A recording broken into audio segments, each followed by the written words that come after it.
Here. I almost said Beverly. Oh. Agenda, I'd like to, add something to the agenda. I thought I had it on here. I'd like to have an appointment to the planning commission, Travis Phillips.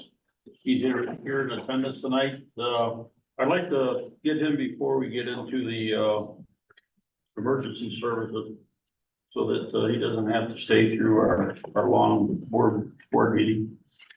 So do So you that'll have, be, just before, right after, that's part of H, I guess, we'll hide him in there. I have one other minor, just correction, Yeah. under H9 and N2, this says trustee share still. H what? H9 and N2, I think. Trustee H9 share. is, that's a good catch. Anything else? There's the bowl? That's it. That didn't sound right. Just H9, I got it. and And two, N2. Yeah. But yeah, some at the end.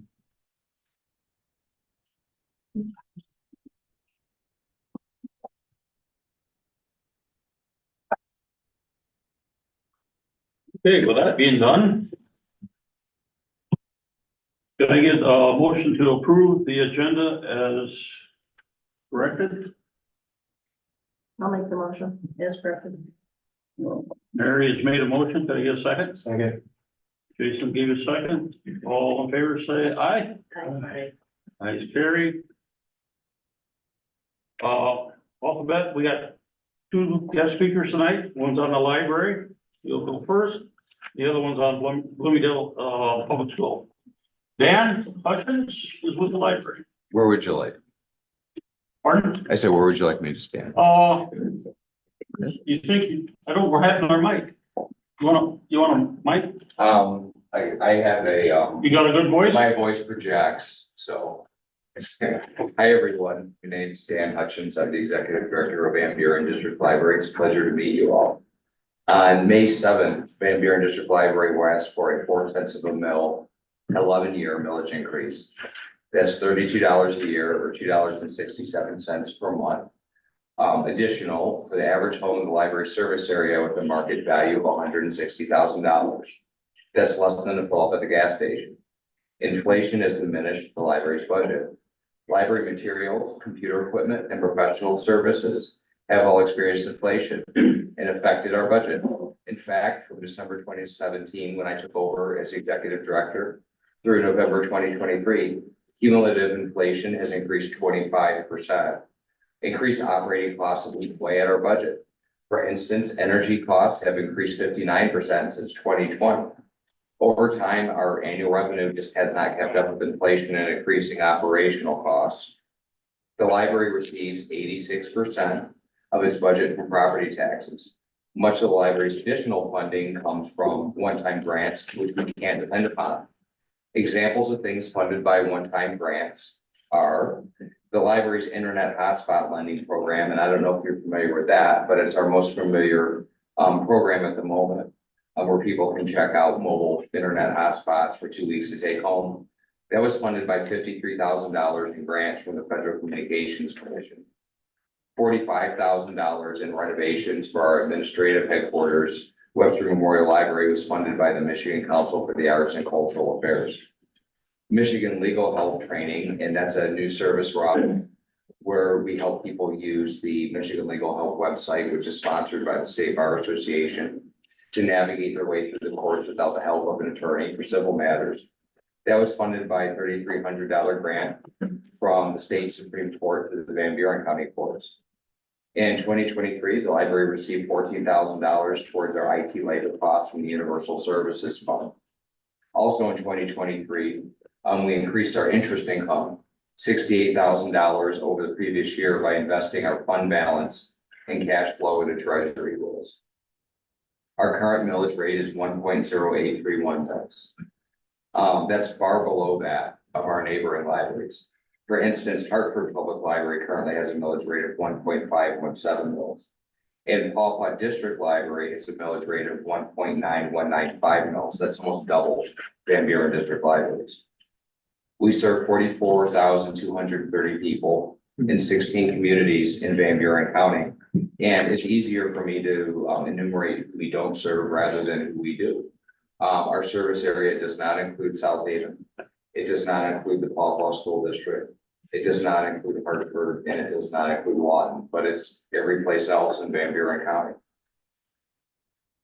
Our most popular service, which I mentioned, the internet hotspots for checkout, it was funded by a federal grant, which has now come to an end. And that, unfortunately, that service will end in 2024.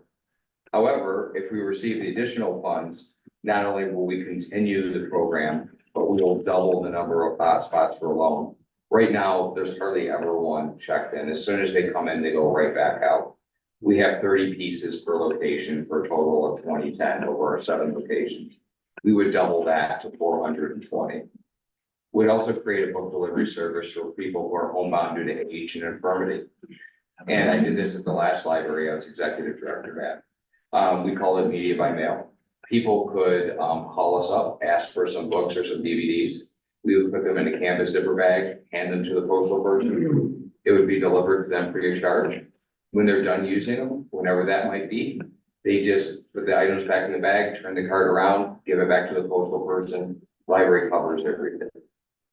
We'd also expand events, classes, and programs for all ages to promote lifelong learning. And I'm going to get to that interesting figure in a minute. And we'll keep our staff compensation competitive so we can retain and attract qualified people. I did a little research, and McDonald's and Paw Paw currently starts at $13.75 an hour, but the library only starts at $13.10 an hour. Since I have been executive director, our usage has skyrocketed actually. Our items checked out have increased 11%, which doesn't sound like a lot, but most libraries are experiencing falling circulation and not rising circulation. Our computer and Wi-Fi usage has increased 31% over the past 6 years. Our event, class, and program attendance has gone up 120% from 18,500 to a hair over 40,000 in 6 years, in spite of the pandemic. In our online database use, and that's mostly Ancestry.com and Transparent Language, which is a online learning platform you can log into from anywhere, including on your mobile device, that allows people to learn over 110 languages, plus American Sign Language, plus English as a second language, which is extremely important. That's gone up 273% over the past 6 years. So we have been very effective stewards of the budget that we have. We've been very effective in finding additional funding, but unfortunately, there's no more proverbial juice to squeeze from the orange. So it's going to be on the ballot May 7th. And does anyone have any questions? I have a couple questions. Please. So the internet hotspots, now that we've got all the internet coming in out here, do you still see that increasing? We didn't have internet out here 3 years ago. I'll be honest with you, I don't know the answer to that. What I do know is, you're right, the internet is coming to most areas of Van Buren County. I think it's gonna be a few years before everywhere is covered. I see it as an important, one, stopgap. And two, I do happen to know not everyone can afford a broadband connection even when it's available. So I think there will continue to be, even after everyone's connected, I think it'll continue to be popular. Will it be as popular as it is now? I can't answer that. And the book delivery, do you have a partnership with Senior Services? Do they pay for any of that for the seniors? Not at the moment. Like, do we have a partnership? Sort of. Van Buren Senior Services just opened a branch location in Culver, which is like literally next door to our Culver branch. So we're at the beginning of forging a relationship with them, because up until that point, we just weren't in close proximity to any other locations. So we're starting to work with them over at Culver on some things, but right now, you know, we don't have any kind of relationship in terms of like material delivery. Because we do pay a bill for them. Yes. Columbia Township. Yeah, I do. I am aware The of that. last question I have Certainly. is, Did you guys receive any COVID money grants in 2020? Nothing, no ARPA, if that's what you mean. That seemed to go to municipalities. So we were not eligible for ARPA grants. We received a few COVID-related things. When I say a few things, I mean a few $1,000s here and there. I think we received like $5,000 for personal protection equipment. And we might have received another like 3,500 for something else, but it was no more than $10,000. Okay. And the last thing I have to say is my granddaughters do use the Bloomingdale one, Mhm. and the little projects and stuff, that really means a lot to the kids. So I do thank you for that. Oh, you're welcome. It's Bloomingdale. I'm really impressed with the staff over there. They have just over the years, the programming offerings have really ramped up. And I'll be honest, I'm the librarian, true, but I'm also more of an administrator and I'm more of an IT guy. And I just don't know how they come up with endless new ideas for programs, but they're really amazing at it. Like I would have 3 ideas and then I would just be out. And they're just so incredibly creative. Well, thank you. That's all my questions. Well, thank you so much. Thanks, Dan. Thank you, Dan. Thank you. Tim, you're up. Tim Remington. In Bloomingdale Schools. So good evening, my name is Tim Remington. As you said, I'm the president of the Board of Education at Bloomingdale. Here tonight is to speak to the upcoming also May 7th vote where we have 2 proposals on the ballot for the school. And they are exclusive. Some people have asked, if I vote for one, do I just vote for one or the other kind of thing? No, it's completely exclusive. But as far as what the basic need of the district is, we haven't gone for a bond increase since 2008. Before that was 2002. So, typically they say school districts go every 5-6 years or so, go after a bond increase. So we're long overdue. And with, we're all dealing with inflationary issues, costs are going up. And so it's been tougher and tougher budget wise for the district to be able to cover even just normal operating costs. Yeah, things like fixing parking lot, fix the roof, replace windows, just common things. It hasn't been possible to cover everything. So we've had to just get by with what we could. So the plan here is for proposal 1 is the purpose is to cover our basic needs. And our theme there is warm, dry, safe. We want our students to be safe, staff. We want them dry, we want a roof over our head. We want the windows to be sealed. Safe, we want secure entrances. Many of our school entrances right now only have a single door entry, and we want to be able to we have some buzzer systems and things, but for security purposes, to have a double entry door, they have to get through 2 locked doorways to get into the building. So just to secure that. Also related to safety is things like improving our bus loop, separating bus loops from parent drop off. In some cases, we have them sharing the same spaces. It's far from safe. It's not ideal at all. So we'd like to improve that. So just speaking site by site, and on the brochure, you can see some of this. The one picture, for example, on the inside right side shows a picture of Pullman School where we would redo the bus loop. It's small, and I apologize for that, but we don't have a big board. We brought a bigger board to the Bloomingdale site because we've had an open house there already. So our architects got us there an example of what might happen, just a schematic there of what the possibilities are. But it's to redo a bus loop, have it separate from the student drop off. It's to move the current bus garage over there. If you're driving down 109th, you look across that soccer field through the fence and you see this tan building that it's pole barn, whatever, and it doesn't look the greatest. And it blocks the view of the school, but it's the first thing that catches your eye. So the goal here is move that building, add some space to be able to expand the playground. And then the part of that, open up the site so you can see the front of that beautiful building. It's a very nice, the front of that Pullman Elementary facility, it is really beautiful, but right now it's partially blocked. So it is to redo the entry at Pullman, and then just to redo the classrooms and things that are needed. Some of them are way overdue on, electrical updates. Many of our classrooms just have a few outlets, and nowadays that really doesn't cut it with all the devices that we're using in the classroom.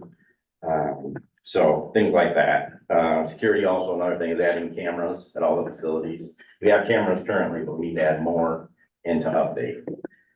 Moving to Pullman, or moving to Bloomingdale Elementary, the oldest part of the building there is from the 1930s. So, yeah, man, my dad, that's his like varsity gym was the cafeteria there. Wow, okay.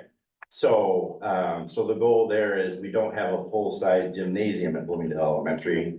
There's just a small like mini gym that we use for physical education.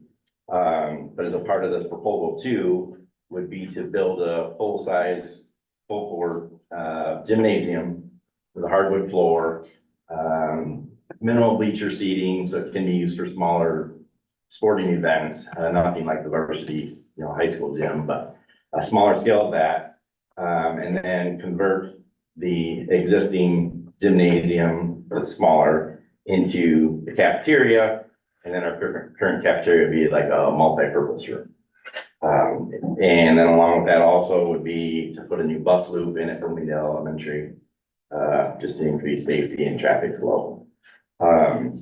So a big difference too that I want to point out between proposal one, the warm, dry, safe, kind of covering the basics, versus when you go to proposal two, that all of a sudden it's has a little bling value to it. And that's where the gymnasium and air conditioning. We did a survey, and I was very shocked to hear the results of some of the items from our survey, where we surveyed a sampling of our entire district. And one of the top desires of our district was for air conditioning district-wide. And I thought, okay, I didn't see that coming. Sure, we'd all like to have it, but I didn't think it would come in. It came in like number 5 or 6 on the list. And other things like security, the warm, dry, safe things, those were all in that top 5 too, but air conditioning is right up there. But it's a big ticket item. Our district really isn't set up. We'd have to upgrade all of our electrical, unit ventilators, heating, cooling coils, all of it. So an extreme cost. So we said, okay, yes, we'd like to have everything, but to do all that, $30-some million. We feel like that's a lot of burden to just boom, put on one proposal item. So that's where we said, okay, let's split this. Let's say proposal one, let's cover the basics. And that's a 0 tax increase, 0 mills. It's just extending that debt back out. And that will produce roughly $17 million to do our basic needs. That'll keeps us in operation, versus the air conditioning. We consider that more of a want, that's an upgrade, from what we currently have. So that would increase our taxes, unfortunately. So let's put that as a separate proposal to go for the complete wish list. So,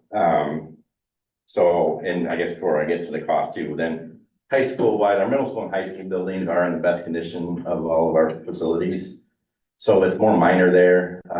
It's some roofing things, it's some, windows and doors that are outdated, but it's not as extreme as the other buildings. Parking lots, there's parking lots we need to do, but just not as extreme. So, all right. So as far as cost wise, to do proposal one, once again, 0 mil, no tax increase there. Proposal two, if that were to pass, that's a 2 mil increase. So there's a chart there on the inside, bottom right, impact to owners, where it says, an average house value of 90,000. That increase would be $750 per month for the average homeowner at a $90,000 value. So you can adjust that according to the chart on the right to fit your house value. So that's what we're going after. It's May 7th. The absentee ballots are coming out soon, the end of this month. And the needs are definitely there. And we just want to make sure everyone is completely informed. So with that, I'll entertain any questions. Could you explain the difference between a bond? You said it doesn't cost us. Is that where, because on my tax bill, it says that we are paying that. Yes. So we're just not paying that off. We're just adding to the debt. So we're still paying that. So proposal one will be just extending that, right? Just casting it back So out, like still- refinancing your house. Okay. Yes, it's simply what that is versus proposal two is adding to that debt. How many mills is proposal one?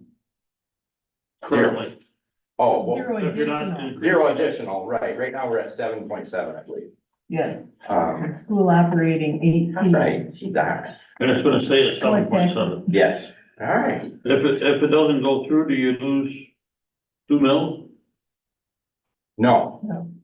No, we just stay where we're at, You say where you're at if you, the 7.7, let's stay at 7.7. right? So whether one passes or fails, 7.7, we just don't get the additional funds. So Tim, our taxes are broken out into a school debt and then a school operating. Which line item would the, That not the operating, either? Both, okay. right. So the debt is just extended length of time yes, for proposal one, yes. okay. And the reason I'm asking, because it impacts people with principal residence on whether or not they actually paid this part or not, which they would. Okay, Right, yes. And for neighboring districts, they vary, of course, and we're kind of in the middle of the pack. If proposal two passes, we're just on the top side of the middle of the range. But there certainly are other districts that are well above. I have some more questions. All right. Okay. First of all, as a realtor, I haven't seen these prices in years. I mean, so people. All right, this, That's yeah, we might want to triple those. You answered the question for the difference. Now, how many graduating students did you have last year? we're at 48. Okay. You guys were closed during COVID too. Is there any reason these maintenance things Wow. weren't taken care of? Then, I mean, like fixing like old tiles, like. Certainly, we've were been there just fixing no things, money? it's just a matter of No funds to money? do it more than anything. Certainly, we're doing as much as we can with in-house staff, but Okay. it's just There the was a- inability to cover everything. Okay, we're struggling as, you know, we've had our taxes raised 5% last year. Everybody had a 5% increase at least this year with inflation, so we're all feeling the inflation. Right? What is the percentage of administrative salaries? Did those go up a certain amount? What is in your contract for them? Sure, sure. So, how do we do this here? In general, between, I think we did 1.5% across the board. It's certainly lower, I think, than most businesses, you know, most businesses now with inflation. We're giving larger bonus than larger raises. I think that's what I'm seeing, Okay. but we still had to hold it tight, so we did very minimal raises. Okay, Yeah, negotiating the teacher's contract is tough and right. you wanna do more and you just can't. Yeah, I know the teachers don't, but I always notice the admins, you know. Basically, our policy has been, we don't give our administrators any more than our teachers. If our teachers are getting 1%, that's what the that's the max. And the same, did you get COVID money then too, or did you guys? We what did you get do with COVID it? money, we had ESSER funds, different rounds of that. And we did use that in various ways, but now we're at the end of that. All the districts receive those. Some districts put that away and didn't spend it. We used it. We did things like lower class sizes. We added more staff with COVID pressure, you know, okay, let's have smaller class sizes so we don't have to be so close, and, you know, and tried to cover, and we had more interventionists for math and reading, and so we added staff.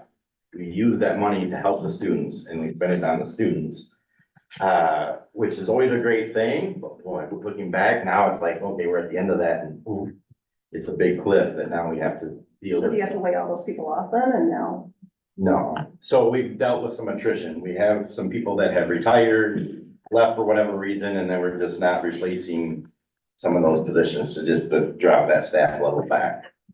We are overstaffed. Our student count, which is common to the area, slowly is going down. So as it's happening, you know, we need to drop our staffing levels accordingly. That's been tough, Yeah, what they say in the state of Michigan, over 700,000 students since COVID right? had It's come a back to huge, school. huge number, right? So then you lose that state funding, right? Exactly, Okay, significant. Yes. well, that's all I have, but thank you. Thank you. Good question. Anyone else?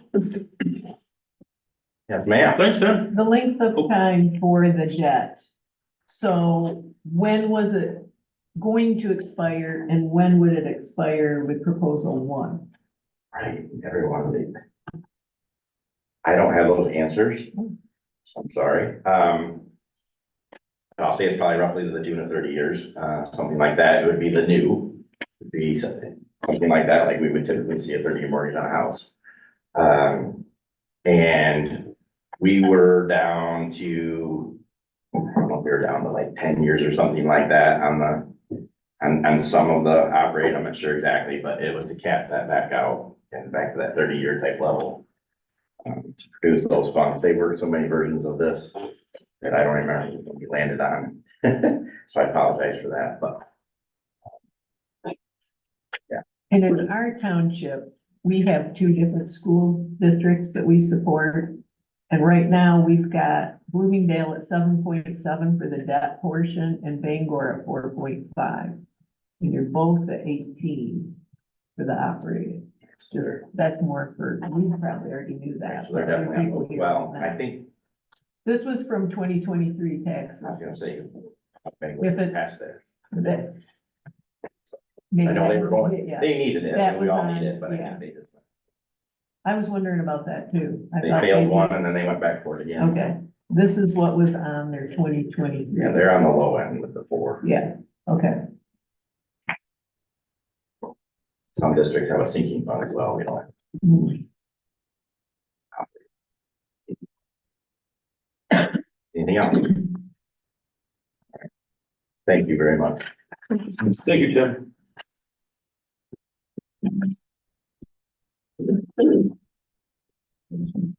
Well, I got a public comment before I take other public comments. I want to thank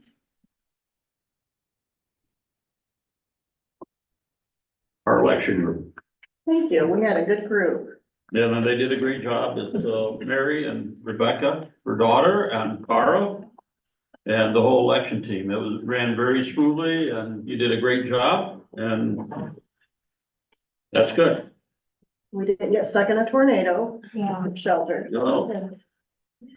Thank you. But you lived through it. We were through it. So is there any other public comment? We found, Hi, Tom Rose, 158 Victoria Ash Street.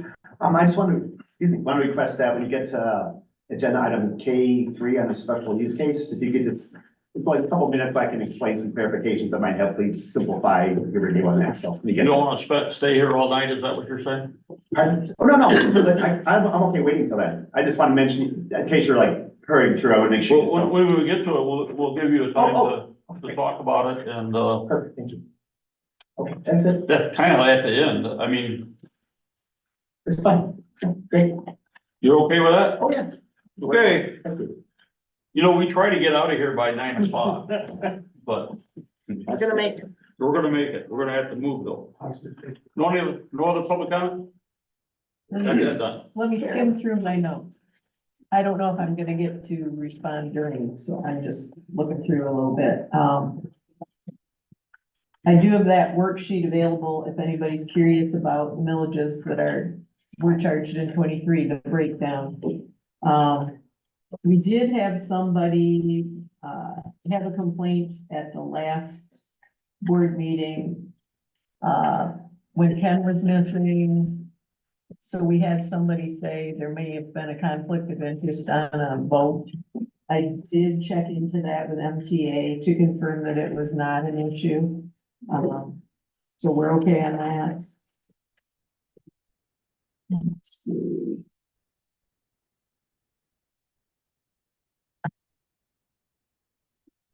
I believe the board is just generally gonna review all contracts this year, is that correct? Okay, and for planning and zoning, I'm not sure of all the particulars, but and I should go to a planning commission meeting, actually, yes. But in general, I hope we're trying to help people get value out of their property and not hinder everybody from everything, just in general. That's it for now, and maybe I'll chime in if you give me a chance later.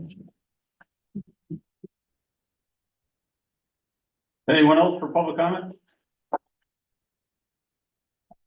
Consent agenda. Hey, Ken, real quick, before we get into that, would it be appropriate to at least offer to Dan and Tim, thank you for coming, you're welcome to stay, but if you guys want to leave, you can. You don't have to feel weird about getting up and walking out. Thank you, Jason. I thought they both left already. I'm just gonna wait for a second. This normally gets boring. Okay, we were at the, minutes from the previous meeting. We got the special meeting. Any comments on the special meeting?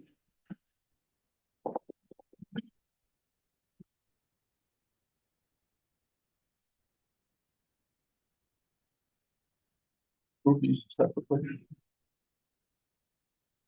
I think we should approve them separately. If they're under consent agenda, that you can prove it all at once. But we didn't approve them because we didn't approve this one here because we didn't have time to have them typed up, so. I don't think we proved either one of those at this point. No, they'll all be in the consent agenda. When we do the consent agenda, when we do that, we'll catch them all. Okay, so. Okay? No comments on the, Unless there's any additional corrections. well, that's what I'm asking. You got any changes on either one of them? Any I comments have a on? question as a newbie on G4 accounts payable. When I reviewed that, it looks like a basic checking ledger. What are we, I guess what's the purpose of that being in this part of the agenda? I guess I expected to see what is the current payables liability of the township, but it looked like it was more of a general ledger of income and expenses. Is that correct? You look at accounts payable? Yes. Yeah, the board is supposed to go through this process to approve everything being paid every month. So that's why you have to look at everyone. Okay. Yeah, so when you look at it, you're gonna see consumers energy, that's for all the different facilities we have. Then you just go down them and it says Frontier, that's phone. No, I get that part. It just looked like there was also, deposits as well in that You have report. the tax stuff that we always show too, and that's basically the treasure, where the money is going. Okay, And for us to know all that is, difficult. But it's all part of the, accounts payable. So I print the whole thing for accounts payable. okay, And then normally if you see something that's awful high and you don't like it, then before the meeting, you can come in and you can pull up the actual invoice and take a look at it. Like sometimes our best way disposal gets up to like $8,000 and you're wondering, okay, what happened? Then you'd go look at it. got it. There are other reports available on the system, even if they're not right here. Yeah. I will follow up with that with additional questions later. Okay, we got the minutes. Any questions on expenditures? Bank reconciliation we're looking at? No? Anything on payroll? My only comment is we gotta cut the costs down, we're paying the attorneys. I agree with you. I sent you an email about we might have some more attorney fees, so. Accounts payable? Everyone all set with that? Yeah. I had nothing for the calendar. Can I get a motion to approve the consent agenda as presented? So moved. Moved by Gary, a second, Rhonda. This is money, we need a roll call vote. Gary, Yes. Rhonda, Yes. Kenzie, yes, Mary, Yes, Jason? Yes. I'm gonna take a while to get your name.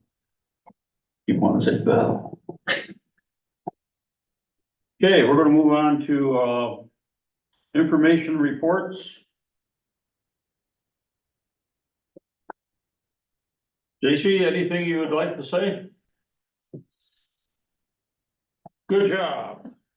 We had, last month, we ended with 12 fire calls and 26 EMS calls, bringing our total to 28 and 48 total calls for this year. So at the end of February, we're 75. But we're up to 102 today. So, you know, since I put this report out, it's been busy. We've been hammered down. If you could give me a report, I will put it in on the agenda so that somewhere where we can retrieve it in the future, otherwise we won't be able to get that. I gave it to you 3 weeks ago, 2 weeks ago. 2 weeks ago, I got it. And I didn't put it on here? I don't know what your problem is. There's one in here. JC. Okay, that was my fault. If you can format them in PDF, they'd be easier for popping into the. Yeah, it's Some in of here. them, yeah. Oh, is Huh? it in there? Isn't that it? That is, some of them. Yeah, that's it. That's what I'm reading up. Look at you. You got the right, it's right there in front of you. Look at you. What would you guys do? So there's that, and we're just working our butts off, and by we, I mean Joe. Well, there you go. We do have one guy that's down that was in an accident, so he'll be out of commission for a little while, but we've added a couple more people in, so we're good to go there. I think we'll get the rest of this later on, but that's basically the long and the short of it. We are just hammering on the calls. I wouldn't mention to everybody. Yes, we've had a few drops of liquid, but please be careful if you decide that you're gonna do some burning. Especially if there's wind and gets away from you, call us sooner rather than later. Because we don't want it to get it into the woods, they want a bigger problem. Just be mindful.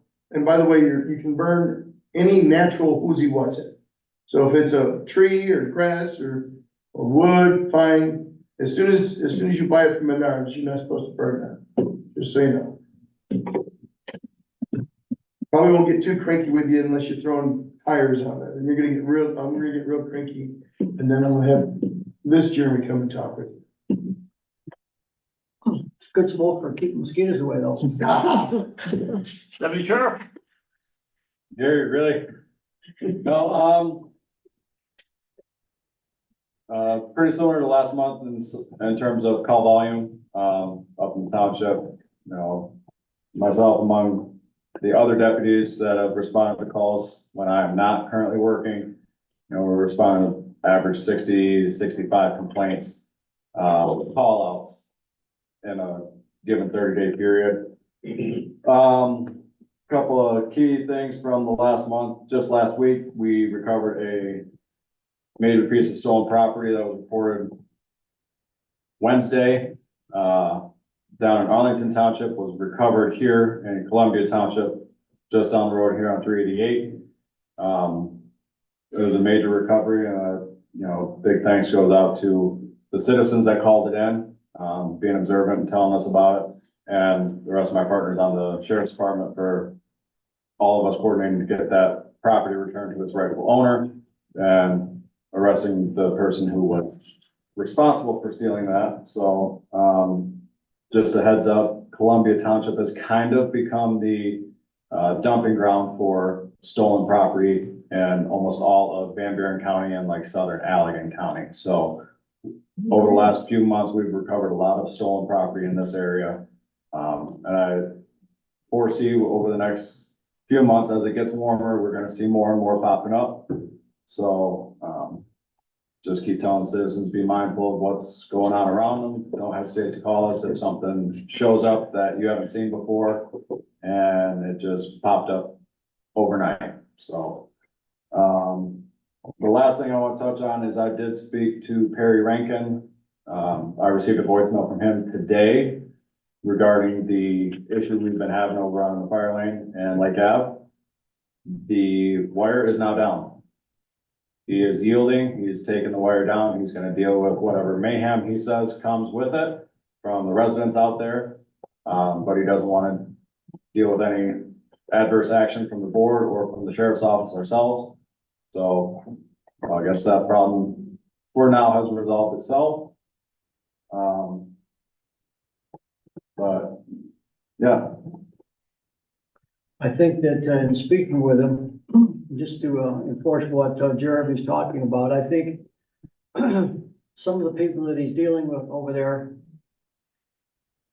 are not the caliber we may like to have, and I think he was letting his emotions kind of yeah, get involved instead of using, because the guy's an intelligent fellow. He's no dummy. I think he was just letting his emotions get involved on some of his actions, but, when I was talking to him, it looks like he's resolved that, so I think it's all gonna be good. It's good to get resolved. Thank you for that. I got nothing on life. We have a brochure from, senior services. They're not here. Our commissioner is not here. I did call senior services or email them because it said on their website that they have food available for our citizens. And she said if we have somebody that needs food, needs meals, that we have to call them and they'll arrange it or get, Meals on Wheels. So I don't know if we should add that to our website or whatever, but Would be a bad idea. Carol will talk about that. Well, Gary, anything? Well, no, my report's in there, but, I just sent out, 5 different letters on this and the blight, problems, in the township. I've been running, some of the back roads here and then going to the township and pulling out the flats. Finding out who the owners are, who the people are that, are paying taxes and sending them letters. A lot of them are out of state. I would like to say that I'm having some very good results in people getting back with me. We've solved a couple of issues. Other people have, said they're gonna take care of things when the weather breaks. Of course, now we're in springtime, so I'll be making a follow-up call to those people just to make sure that they haven't forgotten. Some of them contracted our local, lawn people to take care of situations in different areas. So it's coming along. It's not gonna happen overnight. This stuff's been around there for 20 years. It's gonna take more than 2-3 years to clean it up. So appreciate your patience, and if you do see something you don't like, come in, fill out a report, complaint report. Ruth emails it to me, or I'll stop in. I just tell her, put it in my box, and I'll handle it from there. But like I said, I just sent out 2 today, 3 last couple of days, so five different complaints that are gonna be handled here shortly, so just wait for responses.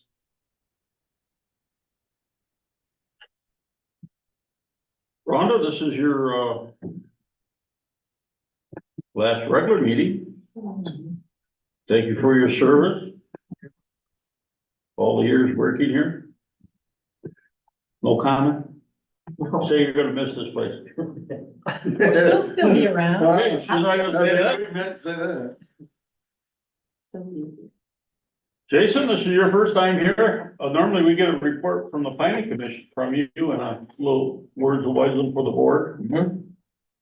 Well, I need help, having somebody show me how to upload my report to iCompass, but I did bring one. If you would like me to You can present it. email that to me and I will put that in there for you. When I Okay. put an agenda together, I put everyone else's in. Okay, And if you give that to me, I will add it so that it shows up on this agenda package. okay. Would you like it now, or, I can scan it and put it in right no, I after. meant, would you like me to give the report now for the meeting, or just, I can submit give this to you. give your highlights. okay. We'll end up reading all your meeting stuff. As far as the planning commission, I did attend my first planning commission meeting last week. And at that meeting, we held public hearings and approved special land use applications for Journey to the Well, special use for fraternal organizations, not-for-profit, and Mr. Bras is here tonight for accessory building on vacant land. I know we're gonna talk about those a little bit later in the agenda. One of the action items that came out of those conversations was to look into and possibly add or amend the distance restriction when establishing common ownership between 2 parcels, because it was not apparent that it was in existence when we reviewed the ordinances. And on the note of ordinances, we discussed quite vigorously where we stand on the project of updating the township ordinances. It's come to my attention, I guess, that with the turnover from some previous staff and our zoning administrator, there's a little bit of confusion on what the latest revised version of the ordinances is. So Tasha says that she believes she's located it and is going to forward it to all the planning commission members. And then we're scheduling 1 to 2 workshops to complete those ordinance updates within the next 2 months or so. We also discussed the issue of capital improvement plan. I had seen somewhere that it was noted that the planning commission needed to complete that. And Tasha stated for us that there was in fact a capital improvement plan completed in 2021 or 2020, maybe 2020. She was also going to forward that to planning commission members for review so we can further evaluate, but we will, I assume we'll need some direction from the board on what next steps. The board had approved the capital improvement plan Okay, presented back from the planning commission. So that was approved. okay, So what you have is approved, is the part of it is to now set up the different, I think there's 4 different categories. One's recreation, one's the fire department, one is,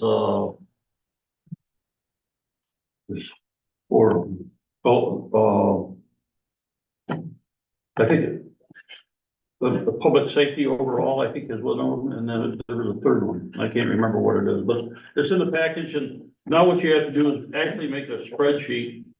And you have to look at your, the actual, maintenance and operation cost. And any capital improvements go down below, and then you set up what dates you can do those, and then you can apply for grants to try to get that.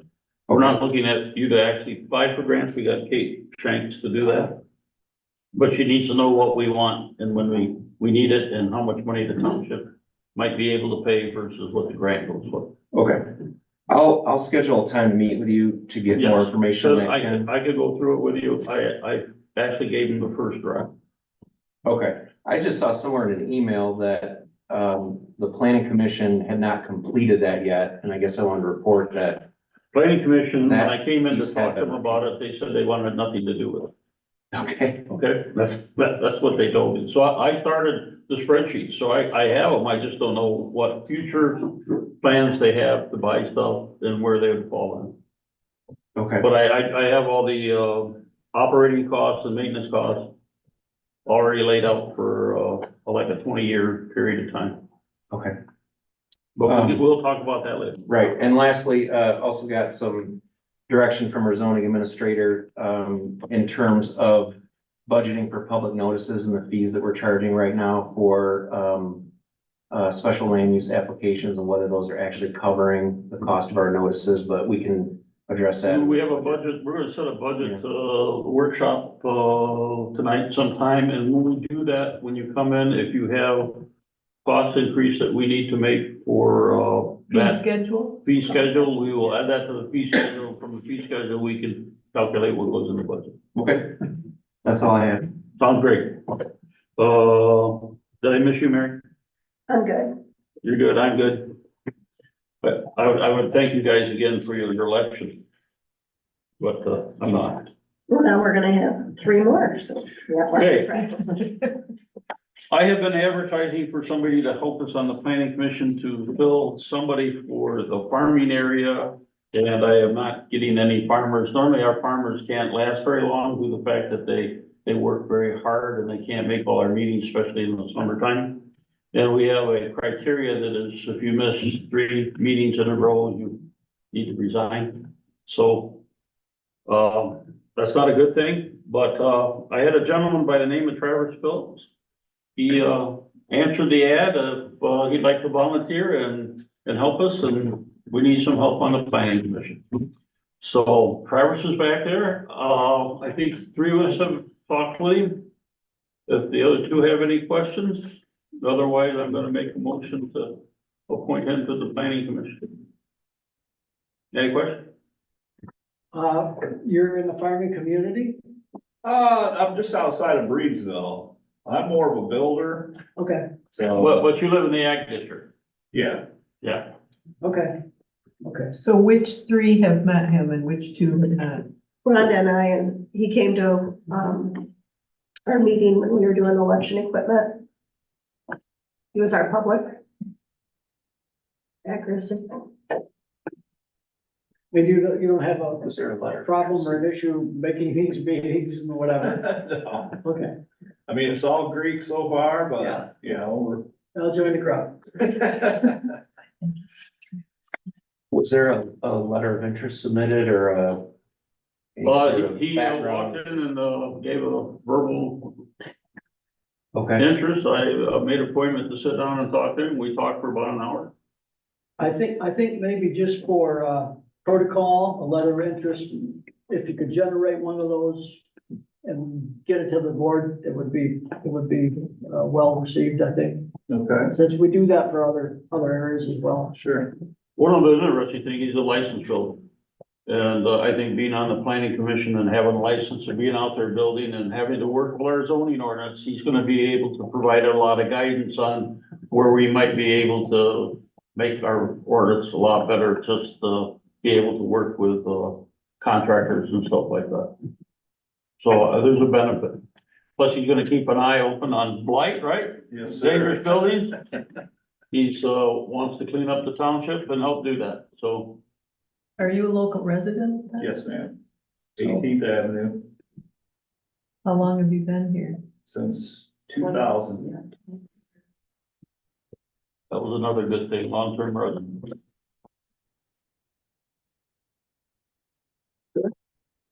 Okay, I'd like to make a motion to approve, Travis Phillips, to the planning commission.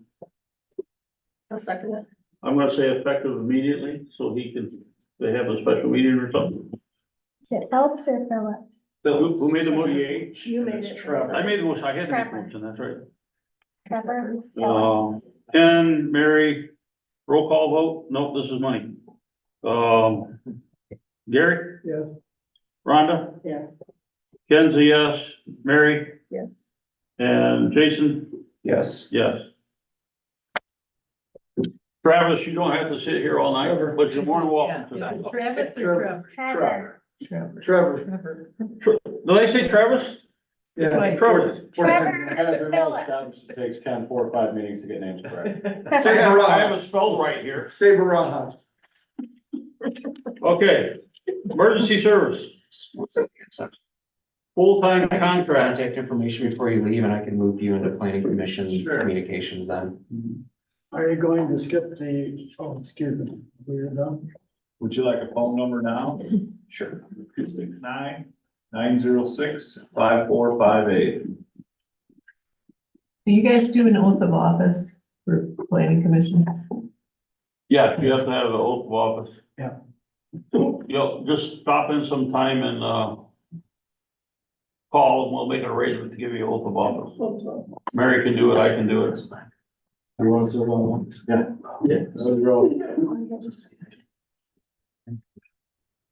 There she goes, last name. Okay, we good? Moving forward, Since you jumped down to emergency service, but you skipped H13, which, the FOIA information, since one of those is taken care of and the other one was in Jackson County, I assume that we don't have to do anything with that. Just a. we actually had to, give them a FOIA Well, response. no, I understand that. We have to do anything like that. She also got another one for Yeah, Kara took care of that on the 18th for election. elections and I didn't have that one on here. Just so everybody is aware, there's 3 Columbia townships in Michigan. Yeah. So we get some requests and information doesn't pertain to us, but we still have to answer it because it's FOIA. I just thought it'd be nice if we know that we're getting FOIA requests and then we're dealing with Kara. it. So I will add those as I know of them. Okay, we ready to move forward? JC, you're on. So you should have in your packets, I'm sorry, my voice isn't strong enough, what I am proposing to be the final draft of the full-time position for our emergency services, currently held by Joe Berlin. Joe and I have worked on this one for, 2, 3, 4, 10 months, I don't know how long we're gonna. Well, so I've been chief for 6 months, it's been that long, I think, that we've been working on it. So that is, what we're suggesting. I think it falls in line with everything that we have as far as in the budget so far. The only change is that I'd like to make the yearly renewal for this position to be my fiscal year, so I can keep track of them a little bit easier. That's the only change from my earlier drafts.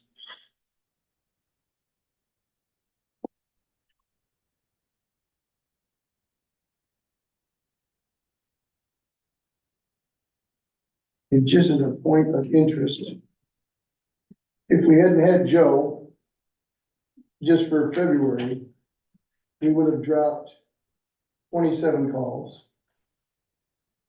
If we didn't have Joe in January, we would have dropped 15 calls. What's the percentage of our frequent flyer on those calls? That one I couldn't tell you without going back and looking at specific data, but I can tell you our frequent flyer hasn't called this month, which has been unusual. So, right, I just incurred some demons there. Yeah, I mean, you're gonna have that, that in any system, and the county doesn't really care, they just wanna know someone's going, so. How many medical personnel do you have? Well, funny you should say that, we still have the same amount we had, and we have my brother, Joe, me, his wife, Jeremy's wife, Erin, Annabelle. Grace, thank you. 7. So 7, I plan on running, and this is not for other agencies, this is gonna be for our agency only. I'll be running a specific class, EMR class for only our people, because there's 7 people, newbies, and or old people that would like to have a medical license, which would greatly alleviate the stress, for those that are covering needs. So that's upcoming. But anyway, we're talking about our full-time right now. Questions? Well, this is for review. It's been submitted several times. I would like this to be the last thing. I'd like to be done with this as we start a new budgetary year. Well, my only comment on that, JC, is that this contract that's enforced now is for a year, which comes up in June. So I think that since it's already in the budget and everything for this year, and whatever's left in it for the rest of the year, we should continue. Okay? Okay. I do, however, think that initially we were looking for data for the first year to see if we needed more people, more hours, or if we needed less hours or less people, whatever the case may be. So I think until we get that information, which would be in June anyway, when this comes up for renewal, I think that at the present time, we ought to stick with status quo that we have, and obviously take this into consideration upon renewal time. What additional information are you looking for? What stats are you looking for? I guess when you say need some more data, I'm trying to understand what it is, because I thought for the last 6 months I was getting you that data, and And actually, your data is great now. okay, Starting in January, you started putting some good stuff in, okay? And so from January to June is a 6-month period. So I think that in all fairness, and to continue what we started with in the first place, we should follow that lead and wait until this actually comes up for renewal again. That's my only comment.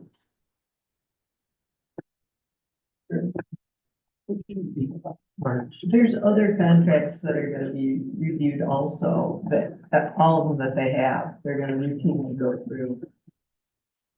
Because we'll be reviewing everybody's contracts, not just Joe's or the fire departments. We'll be doing the assessor and lawn care, sexton, everything else. But this is definitely good information to ponder and to include. That's my comment. the only, and I hear you, and I guess that part of it doesn't matter to me as much as the part where Joe's not getting paid for work rendered beyond his contracted time. So, I don't know if everybody knows, Joe is not getting paid, like, if there's a call right now, he's not getting paid. It's a different job, so just in the same way that my job as chief is not the same as my job as the responder. Right, so when I go, cause he's not getting paid, he hasn't been getting paid for this entire time. Due to some sort of oversight, whatever, in the original contract. That's why I'm not willing to wait. I want him to be able to get paid for trainings at night. I want him to get paid for all the calls that he makes after the hours that he works 8 to 4 Monday through Friday, right? But when he pulls a 5 o'clock call or a 6 o'clock call or 7 o'clock call or an overnight call, he's doing it because he's Joe, not because he's getting paid for it.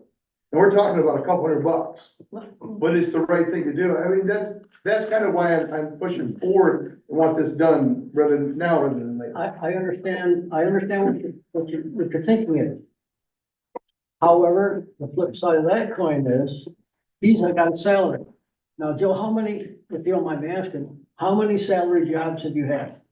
That you know, that doesn't matter. Okay, Hold on, hold on. okay, That doesn't matter. It's not the same job. but here's the thing.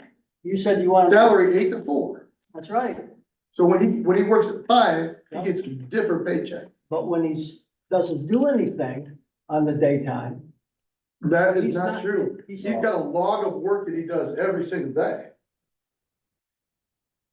Joe has He made doesn't the have a comment. salary. I'm sorry, go ahead. I just wonder if I could ask you a question. Sure. And let me just say that, please don't interpret any of these questions as me being down on any of this. 'Cause super appreciate what you guys do, just trying to understand.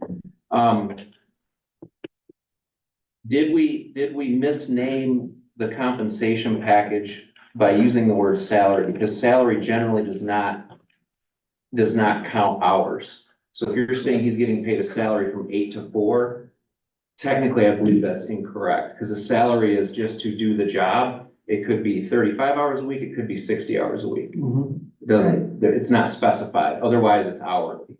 So I wonder if that's a piece of the confusion, but I think well, I won't speak for anyone else, but I think what we're trying to evaluate as we consider the new proposal, because it was from June to June, right? It was approved last June. I wasn't part of the original discussion, so I have no idea. Okay, so it was a new way to look at this, a new way to pay somebody on our emergency services team. And we said, let's do it for 12 months and see. So I think, what I understand is now the renewal includes the salary, but additional paid time for any hours past 4 o'clock, correct? So I think what Gary might be getting at, and I'm curious the same too, is have we got enough data to fully evaluate, is the salary that we're paying for 8 to 4, either necessary or worth it, based on what the township needs in those hours for emergency service, you know what I'm saying? Yeah. So I just don't know And that's if what we the have data- Yeah. enough time to evaluate to go, hey, this was a kind of an experiment for us. Is the data in to support that, yes, we need to have somebody in the station from 8 to 4, but then also pay them after hours on top of that? Is that fair, Gary? Yeah, that's. So I think that's just- So, okay, I'm gonna have to So say something. Not here. a contract. Give me a second here. What's That's that? all it is. it's contract verbiage, I think Jeremy hit it right, it's contract verbiage there, It's not contract verbiage. or something. Here's what happened. The board decided that we have a lot of medical calls and we can't supply people between 8 o'clock and 4 o'clock because everybody has jobs. So we had to cut somebody to come in and do that. So we were going to negotiate with Joe and Dave, the fire chief then.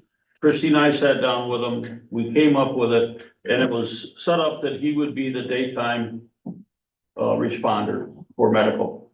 That's what it said.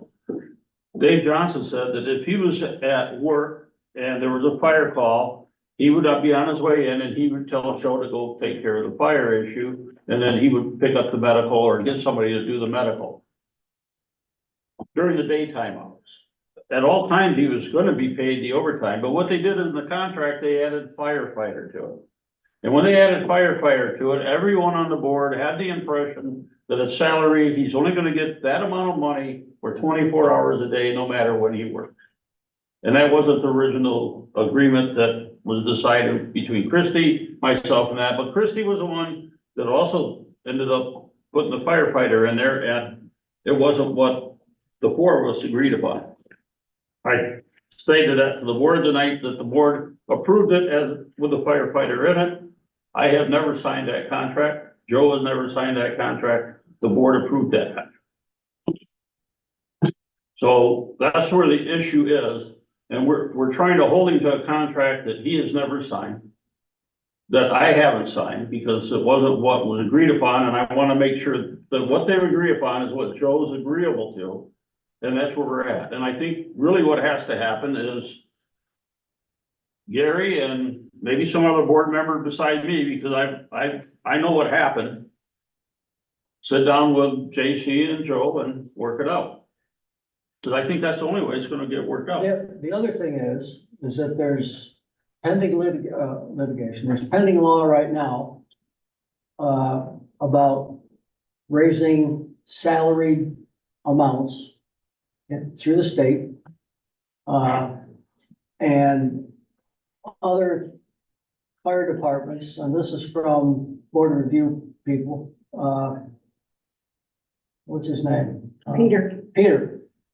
That, and I don't know what, I don't know the particulars, but he says from over there at Douglas Saugatuck area that there's a lot of litigation going on and fire departments are being sued for their pay scale or not paying or whatever it is. I'm not exactly sure. My point is, by the time that we have this data and we're doing all these contracts,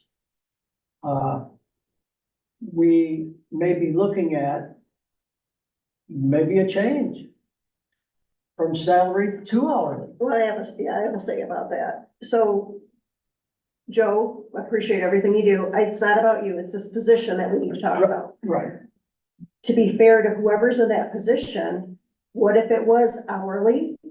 They work 8 to 4 and then they get time and a half after 40 hours for their calls, or get at least calls. It is hourly.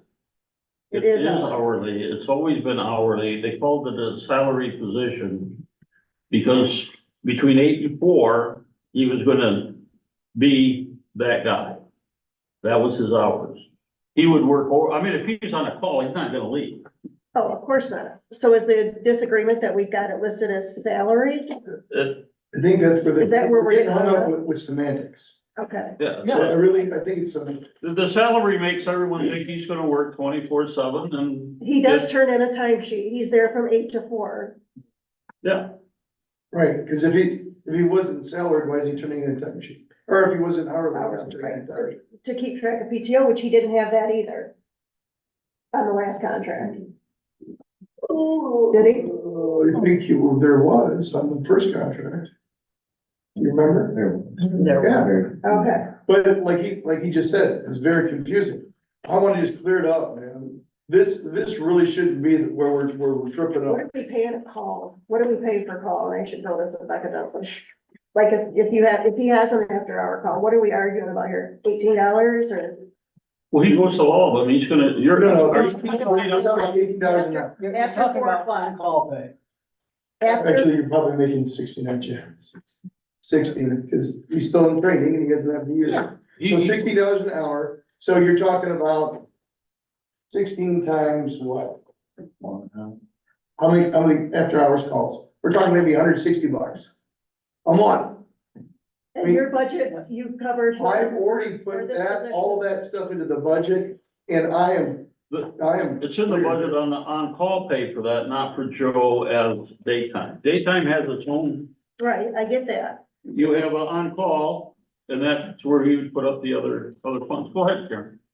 Part of it that nobody's mentioning was the history prior to that, back when I was the treasurer and when this first came up to have daytime pay. They did have enough personnel that they were rotating who was able to fill the daytime slot. Oh, yes. So it was all part-time and it was all hourly up until this whole new situation. And it was under a certain amount of pressure that all of a sudden we only have one person that can do it. And it wasn't because the board wanted full-time or salary. It was because you guys were in a pinch. The only Well, option. It's So- not just them, it's statewide. Yeah, Right. But if we had the personnel to do the rotation, it saves thousands of dollars in your budget. And that's a consideration. I've But I done don't some have of the that. math. Yeah. We don't have- Well, I mean, That's actually. I mean, affordable action. taking all people out, you're absolutely right, that would be the cheaper option, but you're still in the same boat, we don't have that option. And even putting these other medical people on, or training these other medical people, again, they're for the night. Because right now, my brother pulls 2 nights, his wife pulls 1, so really, his family pulls 3 nights a week. I pull 1 night, and the other guy pulls 2 or 3, yeah. Depending on who's sick or whatever else. We've now got Evan on the mix, so she's taking some pressure off. Yeah, I mean, you're not wrong. I think the issue of, at least for me, again, I wanna say, we need to pay people for what they're doing. I mean, I run a business with Yeah. 23 employees and you don't mess with people's pay. So I'm with you there. And if this contract's messed up, whether it be semantics or language and it's not signed, that's ridiculous. We need to figure that out. But I think where I was kind of maybe in the same thought process as Gary a little bit is, if this is truly a new position and it's separate from firefighting, right? It's a medical responder, It's an emergency response, emergency responder. because it will, he will pull fire. But we created that position to handle medical calls from 8 to 4. Sure, So I think that where the data comes in is to say, since this is a new position, we're being asked to extend it 3 months before this one's even up. Do we have the data to make a good decision? Because that's what we're supposed to do, is be good stewards of taxpayer dollars, to go, do we need this new position?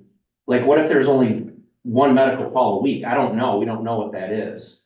I think we have to say, do we need to pay somebody a salary of $45,000 a year just for medical calls? I think that's what we're trying to determine, at least I am.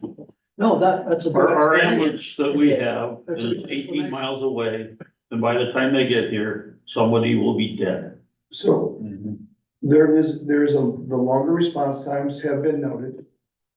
With one of the ambulance services in the county, long-term, just evaporated this year, or last year. Now there's Life and V-Booms, and they're both struggling to cover the area. Life is our contracted people that take care of us. In the call that I was on a couple nights ago, as I was going to the call, they said, we're 30 minutes out. And this was it came in as a full rest. We got there, it wasn't, thankfully, and V-Booms had already come to back them off. So there's that stuff going on. So I want to be real quick, what are you looking for data? Because I gave you, if Joe wasn't around, we would have dropped 27 calls. Right now, if we didn't have Joe, January, February, we would have dropped, meaning we wouldn't have responded to these fire and EMS calls. We would have dropped 27 calls. So 27 calls to service would have gone unanswered by our department. Because we wouldn't have had Joe. That's fire and EMS. That's true. So if I take the fire out, it'd been 17 calls. 17 people would have not gotten any medical. Well, they still have. They would have gotten medical after a half an hour, well, or whatever. yeah, Standard. okay. What I'm saying is, the data you're sending now is perfect. Do you want me to, I think what we The need to county do. summary was one of the things he had asked that. Yeah, that's been coming through the last couple, but that has Right. nothing to do with what he's asking right now.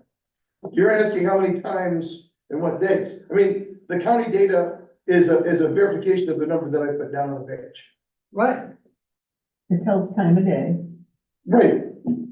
But do you need to know it was 9:30 in the morning or 12? I'm just making it easier to read here.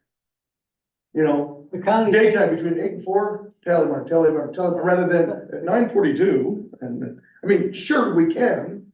No, the county data that I get Sure, has the times on. I understand. So I know daytime and nighttime and whatever, okay? Well, That's what we're asking for, and that's great. what I think- what I'm trying to get through is if we're not gonna use the data that I'm creating, I will stop spending the hours on that one and just give you the county data, because my time is finite in my universe, right? And you all know, I'm sure, well, Jason, I think we've talked a little bit, I've got 3 full-time jobs. I've got my one that I make money at, I've got this job here, and I've got the pastor job. I don't have time to just fritter away making reports that no one's looking at anyway. But if we're gonna use this report, I'm happy to do it. I use that report. Okay. I use that report. I'm just saying, at this point in time, this is what you put together here with Joe and stuff is good information. What I'm asking is, I've only started doing this report because I've only been chief for a little while, since January. My ask is, do you want me to go back so that you have the data that you're looking for? Because I know that you need to, you have to be diligent, and I get that, but I'm here to tell you, when my pager goes off and the phone goes off and I'm at work, I'm thankful that Joe's around, because I don't have to stress. Because I don't know if anybody has a day off, they're gonna be around. So my well-being, I get to live longer because my stress level is lower, because this boy's here working. And nothing's gonna change that at all. Sure. Until all the contracts are reviewed, and it may not change then. But I'm saying, But the thing that I'm hung up on is like you were saying before, we're paying him 8 to 4 to do a job. Okay, and this might be me being the new guy looking at it going, this is what it should be because that's what's right. Then, I don't know, 15 hours of training a month that you do beyond everything else. We also have all the calls that he makes afterwards. All I'm wanting to do right now then, if we're gonna wait, and fine, we can wait, I wanna pay him. Cause we've got it on the tally mark in our payroll sheet. Pass through. I mean, we've got roughly about $1,000 this kid's owed for time rendered, service rendered. And if I was him, I don't know why he's so awesome. If it was me, I'd stop answering up night calls. I would be done 8 to 4, I wouldn't answer another call. That's not doing service to your community. Right? I don't wanna do that. Okay, but, Why abuse it? but if you're getting a salary, So we're- which that's what we voted on. Okay. Okay, Okay, that should cover all his hours, no matter what he does. don't respond after 4 o'clock. You're ordered not to respond after 4 o'clock, 8 o'clock. I think we could wait on this contract and work on that. Sure. But I, against everybody here, I agree that he should get paid for his after hours. Because yes, he could just sit there and say, screw you guys, I'm not doing that. I've always thought he should get paid for his hours, and I know that Nobody should work. I know for free. that he's already putting on your invoice, you're putting down his non-paid hours. To show everybody how many hours he worked. Daytime and We've nighttime. been You tracking that. know that, We we've have been tracked. tracking that, we know that he puts a lot of hours in. Cause we'll talk about this contract when it's contract time, cause you know, I think you're a little generous with PTO and stuff like Okay. that, we'll debate that, but as a board member, as a citizen, and I believe you should get paid when you go out, when you have training. The actual motion, I think, that was made in the first place was a minimum of 40 hours. That was the board's understanding. Now, it's obvious there was misunderstanding, but the board accepted it based on the minimum of 40 hours. And at that point, there was no clarity of 2 different jobs, like what you're saying now. So that's where this all came from. well, and the other thing is the appendix that was written. That covered what this, The duties The was job the description. same, Job job description. description. that was, just fell under the 45,000 maximum a year. Right. Right, and it did say not to exceed the That's right. salary amount. So those were the technical hitches. Sure. Were there from the beginning. Could we have a temporary solve by just, I don't know if it's, needs to be an amendment or what it is. But agree from now, well, I guess we'll back pay, but I'm just saying from this point until the end of the contract, which is in June. We start paying for after hour calls. And then we reevaluate the whole thing in June. I think what we have to remember is if Joe, so we say, don't go, because we're not gonna pay you, that then stresses all of our other medical. I wasn't proposing that at all. He was just saying, hey, If you Yeah, want yeah, I'm something with to happen, make a motion, say, I move to do whatever you want done, keep applied. I'd like to know if that is a solve for you guys. I think that's a solid. Temporary. Till June, I think that's a good solve. I mean, it gets us to the full end of the contract so we can fully evaluate, how did this go for 12 months? And we have finite time, if there's any way to pull back data so we could see medical calls from last June when he started all the way through, I think that would be helpful. Just to know like, hey, this position warrants somebody there all day because there's enough calls. And that's what our community needs. I mean, that's what we just need to find out. So, all right. Ready for a motion? Okay. I move that from effective immediately, I don't know how to word this, effective immediately, we begin to pay Joe for after hours calls. Yeah, what is his back, What's that? his back pay. Which is how much? It's, I mean, probably, you have it pulled up. in Okay, front of you. and his back pay. Do you have it pulled up, Karen? No. I And this sure don't. fits within your budget, correct, JC? I'm not stressing my budget at all. Okay, Well, how far back in back pay are you going? Hang on. I don't know. How far back do we need to go? If we're gonna do, again, if we're gonna do a motion to do this now, it should, my opinion would be from this date. From this date, because, only because the contract was written from June to June. And that's what the board voted on. Now, Ken never signed it, and Joe's never signed it, as far as I know, but that doesn't matter. The board passed it. So it's a legal contract and it's in force. Even though Ken didn't sign it, he didn't Well, and sign it. I think making payments and receiving payments and cashing checks also assumes in force. That's correct. So, But I checked, To answer your question, if we go back to July when we stopped doing that, to now, it'd be $1,345.50. And there's, let me look at my budget. $1,340 and what? $1,345.50. And that would bring in current as of the last pay cycle.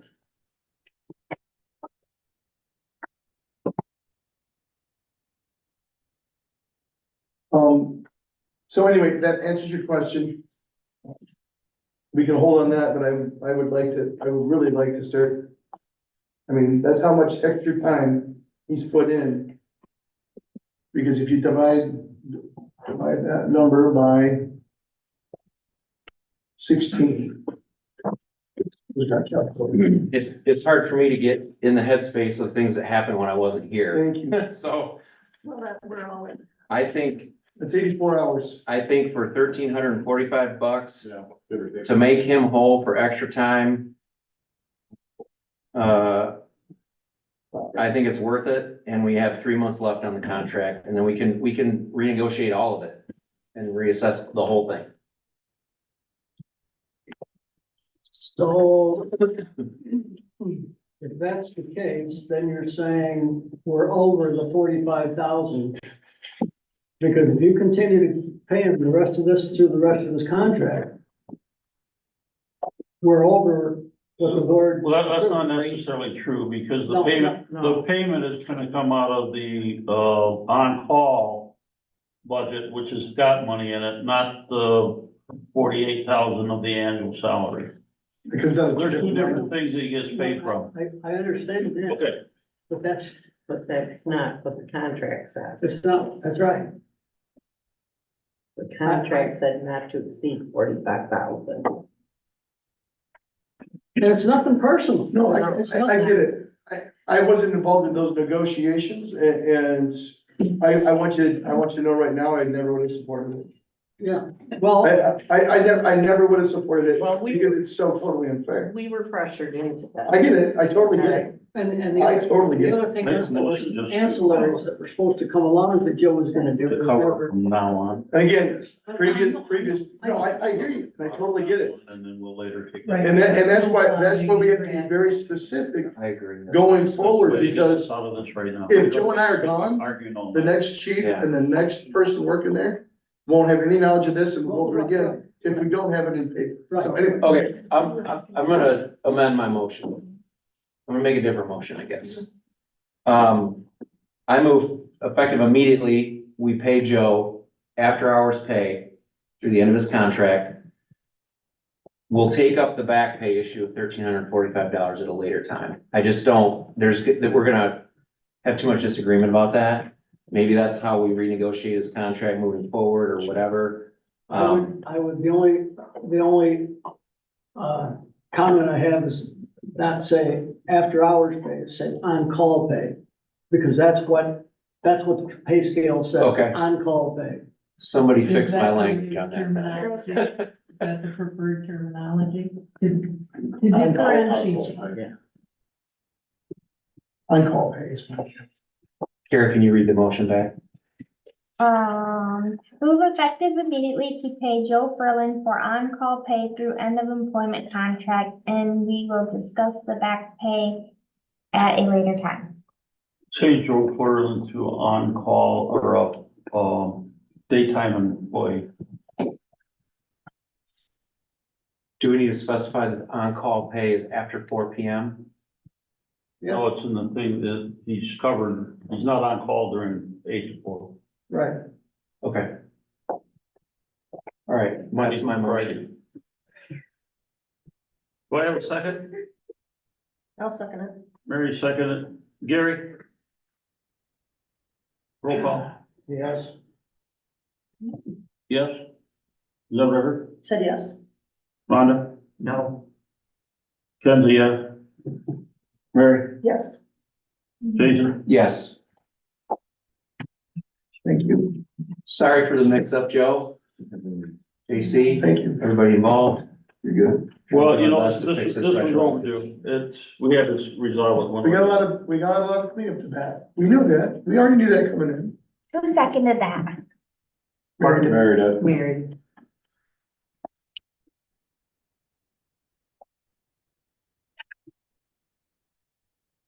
Capital improvement plan, pre-planning emergency service major expenses. I got down here, someone explained to the supervisor why we do not have a capital improvement plan. I need to get with someone there. Everybody good. Sure. I'm ready. Yeah. I'll chat with you. All right. JC, I need to get with somebody that can help me with your expenses in the future so that I can lay those out properly. Okay, Think Gary- even like the fuel tank. I think that fuel tank also falls under a capital improvement. Okay. And I think that we can get you Eagle funds, grant funds to maybe share 50-50 for the move. Because they're asking that we do all sorts of crazy stuff they could help pay for. okay. I would think maybe, just a new tank, not to relocate that one. Just a new- I agree with you with a new tank, a whole new system, everything brand new, so it's gonna last a long time, and then we'll sell that to Lonnie County. I still got one avenue that I haven't checked on the tank yet, so, it's possible it's grandfathered in and then we can take care of this for next budget time. Dumb question real quick. If you're gonna put a new tank in, why wouldn't you put it out there and It would sit be. here? Well, you would put it out there. It's gonna go to Station 2. Okay. Right, Gary and Jason were out, we were talking about what you're talking about right now, last week before, something like that. Yeah, so a new tank is just shy of, well, just a little bit over $13,000. That 35,000 I talked about, That's removing what we currently have over there, not a new tank as well. That was 38,000. 38, thank you. So on that, I did tell the state that we got a quote for that new double walled who's he what's it. They gave us 3 months from Thursday last week, whatever. It was the day after I talked to you guys. To get the tank done, or they're just gonna shut it off. Shut it off so you can't fill. Right? We have enough fuel in there right now, so we've got 3-month grace period to get this done. We have about 6 months before it becomes an issue. But it will be an issue eventually. Well, I'll be getting a hold of Joe and Lara Sure, before that, and I'll give you his contact, right? Yeah, so you guys are gonna work on that. You're gonna give me somebody to help me, figure out your future, right? That's me. That'll be you? I help you with your future because I don't like not knowing what's going on. I have to know what's going on, otherwise I get. The sooner probably is better. Yeah. I like to try to add some other stuff while I'm asking for stuff. And my brother is in there as well. Okay, So the two of us need to know everything that's going on in the world. we don't need to take any further action on that. Fuel oil tank, have we discussed that enough? Anyone got any questions on the fuel tank? Okay, that's been discussed. You have replacing the F-250 for 2760? Yeah, that one died a year ago and it never came back. Didn't we buy that thing that goes through the woods? We do have it, it's called 2780, it's a little, UTV. There you go, UTV. I believe we bought that in lieu of the 2760, didn't we? You're talking to a new chief that doesn't know anything about what you're talking about. that's what that grass rig is supposed to be, the UTV. The UTV cannot, I mean, we can't drive that out of the area. So if we're gonna mutual aid to somebody, want the trailer to take it someplace, it can respond in the county, and we do have, or in our township, and we've got our light, it now has all the E-lights on it, it now has the turning signal, but they have the mutual light. You do have another 250 grass fire unit though, right? Okay, yes, the I'm asking, answer I is don't know. yes, it's a 1988 vehicle, and Oh, shit. we pray over it every time we wanna start it. We say, dear Lord, please let this start. And it does. Okay, well, let's plan, we'll talk about it, Okay. that in the plan, we'll do You it. would ask, you'd said something about having funds from the state. And I'm like, we'll definitely use it. So we get free money, we can buy whatever we want, right? Well, I gotta tell them what we want and then they offer it. So But, we get to them. well, we'll talk about that at the same time. And I gave you all the specs on the mini pumper. That's I next. got the mini pumpers in here. Anyone have any questions for him on the mini pumper? That's gonna take care of 22 will be 22. replaced with the mini pumper. And Can that'll be I a ask a question frontline about this CIP that you're talking about wanting to meet with JC? And I hear about grant money. Is there a way to differentiate, even if it's just internal, what your projects are that you want to do if you get grant money versus they're absolutely necessary? Do you get what I mean by that? That you might kind of focus those differently and nice prioritize to have those as differently. opposed to need to have. Yeah. Well, I don't know if that can show up in a, Most of the stuff you're gonna see is need to have. Not only that, but grant money is excellent to get, as long as you use it for, what I'm gonna say, like one-time purchases. Because once the grant money is gone, if you have maintenance issues, where's the money? That's what my brother and I were just discussing. Yeah. Emergency payments. Yeah.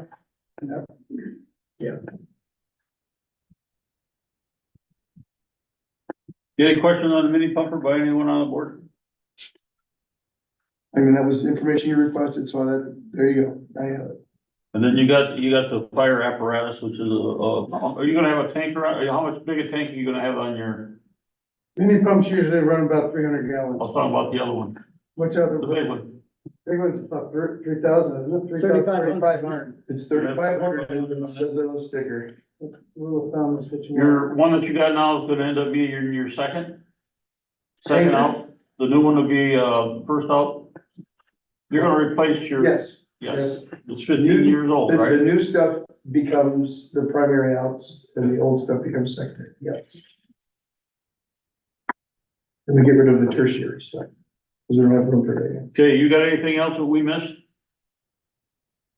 No, just know that, NFPA 1901 says that after 15 years, it has to be refurbished and placed in the back line.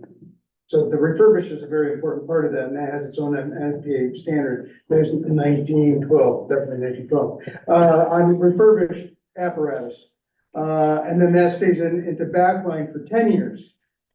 So that's how that works that way, and you keep on rotating. So you're talking about a capital outlay versus the capital improvement, Right. two different, very different things. I would suggest that you put in a rotation on your plans, on your CIP, start to say, okay, every 15 years, let's start working things. Again, he wasn't here the last year, all of that was nonsense. So let's get out of that and save money with getting the right vehicles at the right time, rotating the right way. And I did want to report to you that, our packs will be in most likely this month. The gentleman that sold them to us died unexpectedly after he was with us to do fit testing 24 hours earlier. He died 24 hours later. It's like, okay, so, Wow. The guy that was in, yeah, he's gone. He passed away. Massive heart attack. Tom Main passed away. huh, So anyway, we have $15,000 or $16,000 worth of their equipment. Yeah. Still sitting at the station so we're gonna have a little bit of hiccup there as we're getting a new rep in. But we should have that $131,000 worth of equipment at the end of the month. Ish. I'm gonna move on to unfinished business. J1 is, Eagle scrap tires. Thanks. They had a semi that we loaded with tires, and if I remember right, we got about 1,400 tires on there. The semi broke down, we got hauled up to Kalamazoo, and then Larry Tire lost track of how many tires were on it. And therefore, we didn't get an invoice for a long time. Well, Eagle's responsible for the $3,000, and they had the money to pay for the $3,000 for the grant that we had for the 1,000 tires. And we were liable for the other 100 tires. And what, Larry's Tire did is only gave us an invoice for the $3,000 because he has no record of how many tires were actually on the trailer. We paid, Chuck, our, guy at the transfer station, to load that truck by per tire, and he had 1,400 plus on his bill. We now paid the 3,000. We get the check from did we get the canceled check yet? Sent back, yeah. When the canceled check comes back, we gotta have a copy of both sides of that to send to Eagle so that we get our $3,000 back. So this is the canceled check to Larry's Tire Larry's. Yes, for $3,000. for $3,000. When I get that back, I can file that with the Eagle. And, that will take care of, and then they'll refund us that $3,000. And then that'll take care of the 1,000 tires. The question is, do we or do we not pay the $3 per tire for the 400 we didn't get invoiced for? That's $1,200.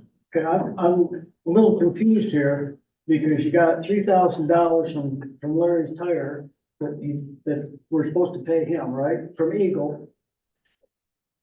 The agreement, according to Eagle here, is Columbia Township's the project name, and the amount of the grant's $9,000. So we should be getting another roughly $3,000 from them. You remember, do you remember canceling one of our, Yeah, I do. and when we canceled that, we canceled $3,000 off that. Okay, and the whole 9 was like the whole year, right? Because there was one We're supposed to 3,000 be that we. 3 events, $3,000 per event. We canceled one. And we went with 2. Then we collected enough tires to have enough tires to make sure we had enough, because the last time Eagle only had to pay a portion because we didn't get enough tires collected. And we So, didn't want to do that again. so you're telling me that Well, we approved, the board approved the cancellation of the one, we lost $3,000. No, you saved yourself a lot of money, and I gave you a calculation in the meeting minutes of how much money you would save if we canceled it. I thought you just said by canceling that, we lost $3,000. We lost that event. That event was worth $3,000 if you can get 1,000 tires. We didn't get 1,000 tires the first time. And I needed time to get enough tires into the transfer station before we had the second one, so we got the 3,000. So he got $3,000. He didn't get 3,000 on the first run. Oh. Did not? No, he only got, for the numbers of tires that were delivered, he got $3 times 800 and, So why did we go over 400 tires on this when we were only supposed to collect 1,000? why'd we go over? Because we collected them at the transfer station and didn't count how many we had. Now, Chuck loaded up 1,400 tires in that trailer, that's all he could get into it, it was packed. We still had 800 tires at the transfer station that I got the, Grand Vernon County Conservation to take those tires off our hands at no cost. So the question is, should we pay Larry for work that he did that he doesn't have accountable for, but we know Chuck did, so I will make a motion that we do pay him. Because we owe him the money, even though he's not a good invoicer. Then you're gonna look at, We shouldn't pay him. look till at we get an Chuck's invoice. invoice that he gave us for We're the gonna pay tires. the difference of And what, pay the difference, yeah, $3 per tire. because if we should pay what we owe. But But if we don't have an invoice, we shouldn't pay. can you verify the amount? I can verify what we paid Chuck, we paid him by the tire. And I can use that as an invoice, but you shouldn't have somebody just because they've messed up their business. We know Chuck loaded 1,400 tires. Okay. We should pay for 1,400 tires, is my opinion. So I can call Larry and say, bill me for these other 400 and I will pay you. If that's what you would like. I think that's right. I think you need the backup for it. He doesn't have the backup. He lost everything. We have Chuck who loaded it. But if he. Can't he produce an invoice though? He can produce it, but he's gonna go on my word for it because Chuck did that. So I just said we can get an invoice. What Eagle told them to do is send them a agreement based on my email that I said, we got over 1,000 tires, we got somewhere near 1,400. Eagle's only gonna pay the 1,000. Eagles told him, duplicate your order for 1,000 tires to us and we will pay you the $3,000 through the township. So it still has to come through us. Eagle won't do Yeah. anything But directly. he's still short 400 tires. He Right. took them. He's not getting paid for. So It's only the right thing to do. Is pay it is what the right thing to do. So we- I'll make a motion that we pay Larry's tire the extra 400 after we get an invoice from him per what we paid Chuck per tire.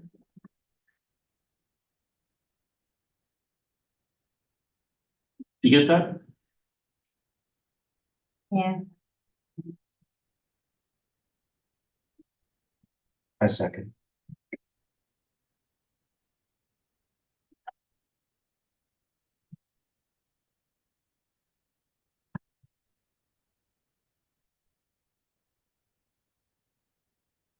Yeah, I got a motion by Mary. I got a second by Jason.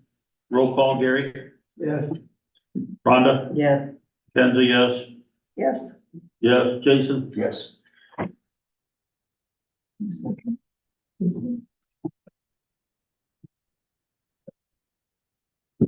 J 2 and 3 should kind of be together. No. We need to, talk about a budget amendment. Mary, you and I probably need to sit down and, we're getting close to where we're gonna have to do something quickly. Okay. I think by next Friday, for next Thursday, we're gonna have a special meeting and we're gonna have to have that before we approve our budget. So we're gonna have to sit down and generate that, budget amendment. And I put it in here so that we talk about that and then set a time to do So that. we do that before the budget meeting. We do the amendments. We have to have that before the budget meeting because we have to approve that before we can approve our new budget. Okay. We need to set a date for finalizing our, 24-25 proposed budget. I thought maybe we could meet on Saturday, March 23rd, but that Rhonda's not gonna be available. Be better during the week for her, so is everyone got a time that they can meet to have a special meeting for the tentative budget where we go through one last time to make sure we got everything the way we want it? Rhonda, do you want me to sit in for you on that Saturday? I don't care if you want to. I can do Saturday, but I'm leaving town on Tuesday. Do we still have the budget meeting that I've got on the 28th at 7 P.M.? That's the budget That's the here. finance. Yeah. That's the final one. Yeah, Yes, we got that. I think everyone already agrees with that. Jason, did you know about that? I did not. The 27th? Well, there's been a lot of dates thrown around. Thursday, Thursday at 7, was it The 7 o'clock? 28th. The 28th, is that Thursday? Yeah. yeah. Okay. 28. So that's the special public hearing on the 28th at 7 P.M. Yeah. correct? Is that the date you were given? You were given the 27th and the 28th, weren't you? I think so. The 28th is in the minutes from last time. Yeah. Okay. Is 28, is it bad for you? Or- I'm scheduled to be in Grand Rapids all day and into the evening, but Does the 27th work better? We haven't published it yet, have we? I can participate in all the special sessions up to that point and Well, the 27th, would that, yeah, would that work? I don't want it all changed because of me. I'm sorry. No, it, 27th works, but let's do the 27th 20th. works for me. I won't be here, so we need to change it, so you're not missing two board members on the 28th. You're not gonna be here on the 28th? I am leaving Tuesday, and I'm not coming back for a So. long time. That's an agreement. whatever. Where do you For 2 weeks for spring break. It's my husband's 60th, we're going to drink some bourbon, go on a bourbon train.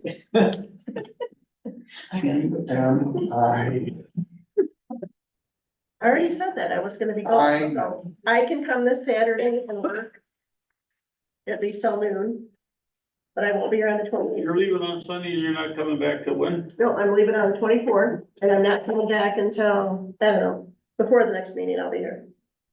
Oh, my mind. I know. Oh, it's only a week. Oh, Well, but the budget's gotta be done by, when you coming back? Not until after After the budget, so What about, April. Well, it has to be done by You the can't 31st, be in right? April. what about the 26th then? no, Jason will be here, I'm not gonna be here. Yeah. Jake's gonna be here. We'll all be here. You So can you do are it without the me if we do all 27th. the meeting Yeah. and everything, you're just finalized. Well, you got- You're gonna be busy all week. Jason, you want it the 27th? It works, yes. Okay. 27th, And the 23rd, correct? Is 23rd. the workshop? Yeah, we're Okay. gonna wrap it all up, and then 27th for finalizing. Okay. 23rd, what time? Says 10 AM. 10 a.m. So that's more of a workshop. And then we're moving the public hearing to the 27th. At Yeah. 7 still, correct? Well, we can make the 27th at any time at night you want. It doesn't have to be 7 o'clock if you wanna get here at 6 or anything earlier, whatever works for you. I don't care. What works for you, Jason? How long would we expect that meeting to go on the 27th? We have all our ducks in a row and pre-approved stuff and get the wages and everything set. It would take, Hour and a half? probably about an hour at the most. Oh, okay. I could go early. My last call on that day is 2 PM, so, I mean, if it's, if You it. wanna go early, Gary, on that day? Whatever, I don't care. I don't care. Wanna do 5? 5 o'clock. Gary, we have to be in That, Allegan, that's at 11. right? I'm just making sure you know. I'm not spending 5 hours now. We're gonna say 5 PM on the 27th? Okay. Got it. Okay, we'll take everything, that day. 27th is a Wednesday. I better write that down, do my calendar. So we got J2 and J3 taken care of. We're meeting this Saturday, right? Yep, Yeah, Saturday. 10 o'clock.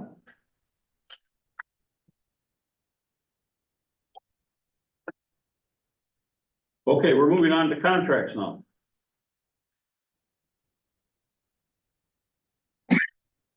We have a assessing contract coming up. We need to get that out for bids.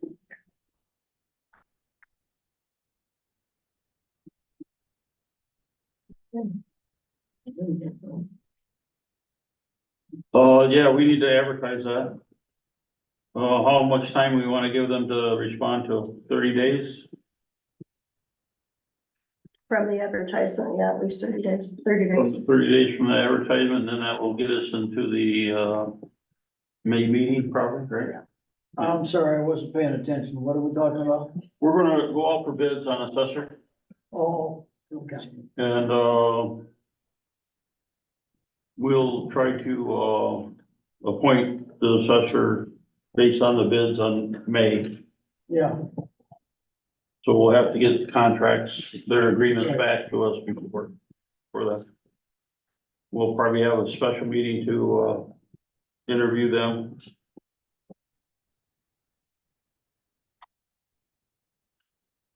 Any other questions? I don't think we have to do anything on that besides, that's gonna be money though, isn't it?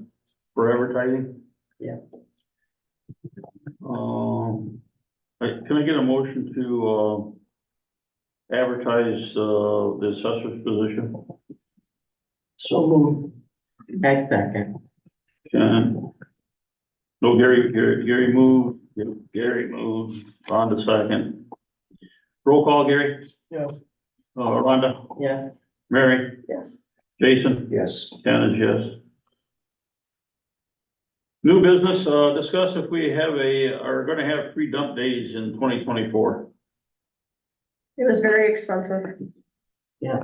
And we decided to give out free dump cards to everybody instead. So I think we got that covered. Everyone. Two. One, that's the, one each tax season. Well, okay, consensus is no? How much is expensive? 4,000 for the dumpster. We ended up paying extra plus staffing. Plus labor, staffing. It's about a $6,000 fee. So not, no, we're doing dump cards instead Yeah, of we're pay doing dump dump days? cards. Yeah, we didn't do dump cards last year. One for the summer, one for. Yeah, okay. Okay. K1's answered. You wanna let Ruth know that? The other thing is, if we have somebody for blight, we do have special funds for that, so. We can have give them special cards. kits Right. for So it's not. Correct. We're still handing them out. Yes, I'll tell you. Yeah. K2 Township Hall summer hours. Well, my thought was this, and this is for discussion only. I think that for the people that work, as well as the people out of state, we should be open during the summer months, Memorial Day to Labor Day, from close Monday and be open Tuesday through Thursday, Tuesday, Who said hang on a minute, Tuesday from 9 to 1. Wednesday evening, no. Well, okay, here's the thing, if you're gonna do just straight summer hours, I think it should be Memorial Day to Labor Day, and change Monday, be closed, and be open every day, including the Saturday from 9 to noon. What? I think that we can discuss that, but I think we need to talk to, but we gotta figure out who's gonna do that. Okay, well, I think, gonna do that. I think two of the Saturdays would be already covered. Well, 3 would be, because I'd take 1. And somebody else said that they would be able to do 2. So all we need is 1 more person. And I think maybe that, since Monday would be closed and Ruth likes the hours, that she would be able to work one Saturday. I don't know, but it's just comments. She wasn't interested. Okay, I talked to her today. you did ask, okay. She does? Her, no, she don't wanna do it. Yeah, she had to move her husband, she doesn't seem, I don't think we should change anybody's hours, but it's nice that you came up with somebody, volunteers will do it. Right, I mean, I You guys propose, changed I budgets, propose how we many can do 2 Saturdays a month and I'll work. okay, so we may be able to do that. And Gary can do one. If push comes to shove, I'll do two, I don't care. well, I think I could share in on this. Karen. I just thought, I just think. Karen, It may be something we could work out. It's I can do important one. For some Karen can do time two. people that are out of state, that aren't here during the week, they wanna come to the township hall and take care of their business. So we now have Saturday hours, 9 to noon covered all 4 weeks for no cost. Is that correct? No. No, Well- it's paid. Oh, it's paid. She's, No. would be a deputy at that point, Yeah. so she'd be hourly. Okay. Mine would be free. mine would be free. Oh, you Have can't we, take Saturday? have we heard that people need access on Saturdays? I think it's great. I mean, During the if, summer, yeah, cause it'll be Okay. a lot of. out of- Okay, out of I state. don't know who said it, but somebody said that back when Jerry was here, it was just, everybody came, had donuts and coffee and run their lips. But Rhonda, didn't you work Yeah, at the and retention it's true, there was a So lot. there of just- wasn't a lot of Which actually I actual would activity? Then you have And, community. and if we don't have an assessor that'll work a Saturday, cause that's who they wanted to see anyway. When I was here for elections, we have to work the Saturday before, we had 3 people stop in, 2 people needed dump tickets and at least one was paying their taxes and a dump ticket, so. Well, okay, just a suggestion, maybe not, but Well, It is hard for people. We to can do try it, if, over a month we don't have anyone showing up, we can change it. well, it's hard on people too, if we change the hours and we change it right back, it Yeah, confuses that's- everybody, so. And then we go all summer, and if we don't have it, then next year we don't do it. I mean, Well, and this is just discussion, so we can move on and talk about it next time. Right? Think about it a little bit. But now we Yeah, we'll are get that more it's not interested, so. I think if you are gonna change the summer hours, you don't do it a month, you change for What's the summer. Labor, Because Memorial otherwise Day, people Labor Day. really get confused and like, no. No, that's a good point. Yeah, they'll be confused anyway. Okay, When good you night, ask Ken. it, they'll- making a decision or not? No, we're gonna wait. Moving on. Moving on. 9 o'clock, we're getting late. I know, these poor people have waited this whole time, and how excited they are. They were the first ones. Okay, Hey, I'm special thinking about use that permit. Wednesday. Permit to build a pole barn on a vacant lot some 900 feet from their parcel having no dwelling.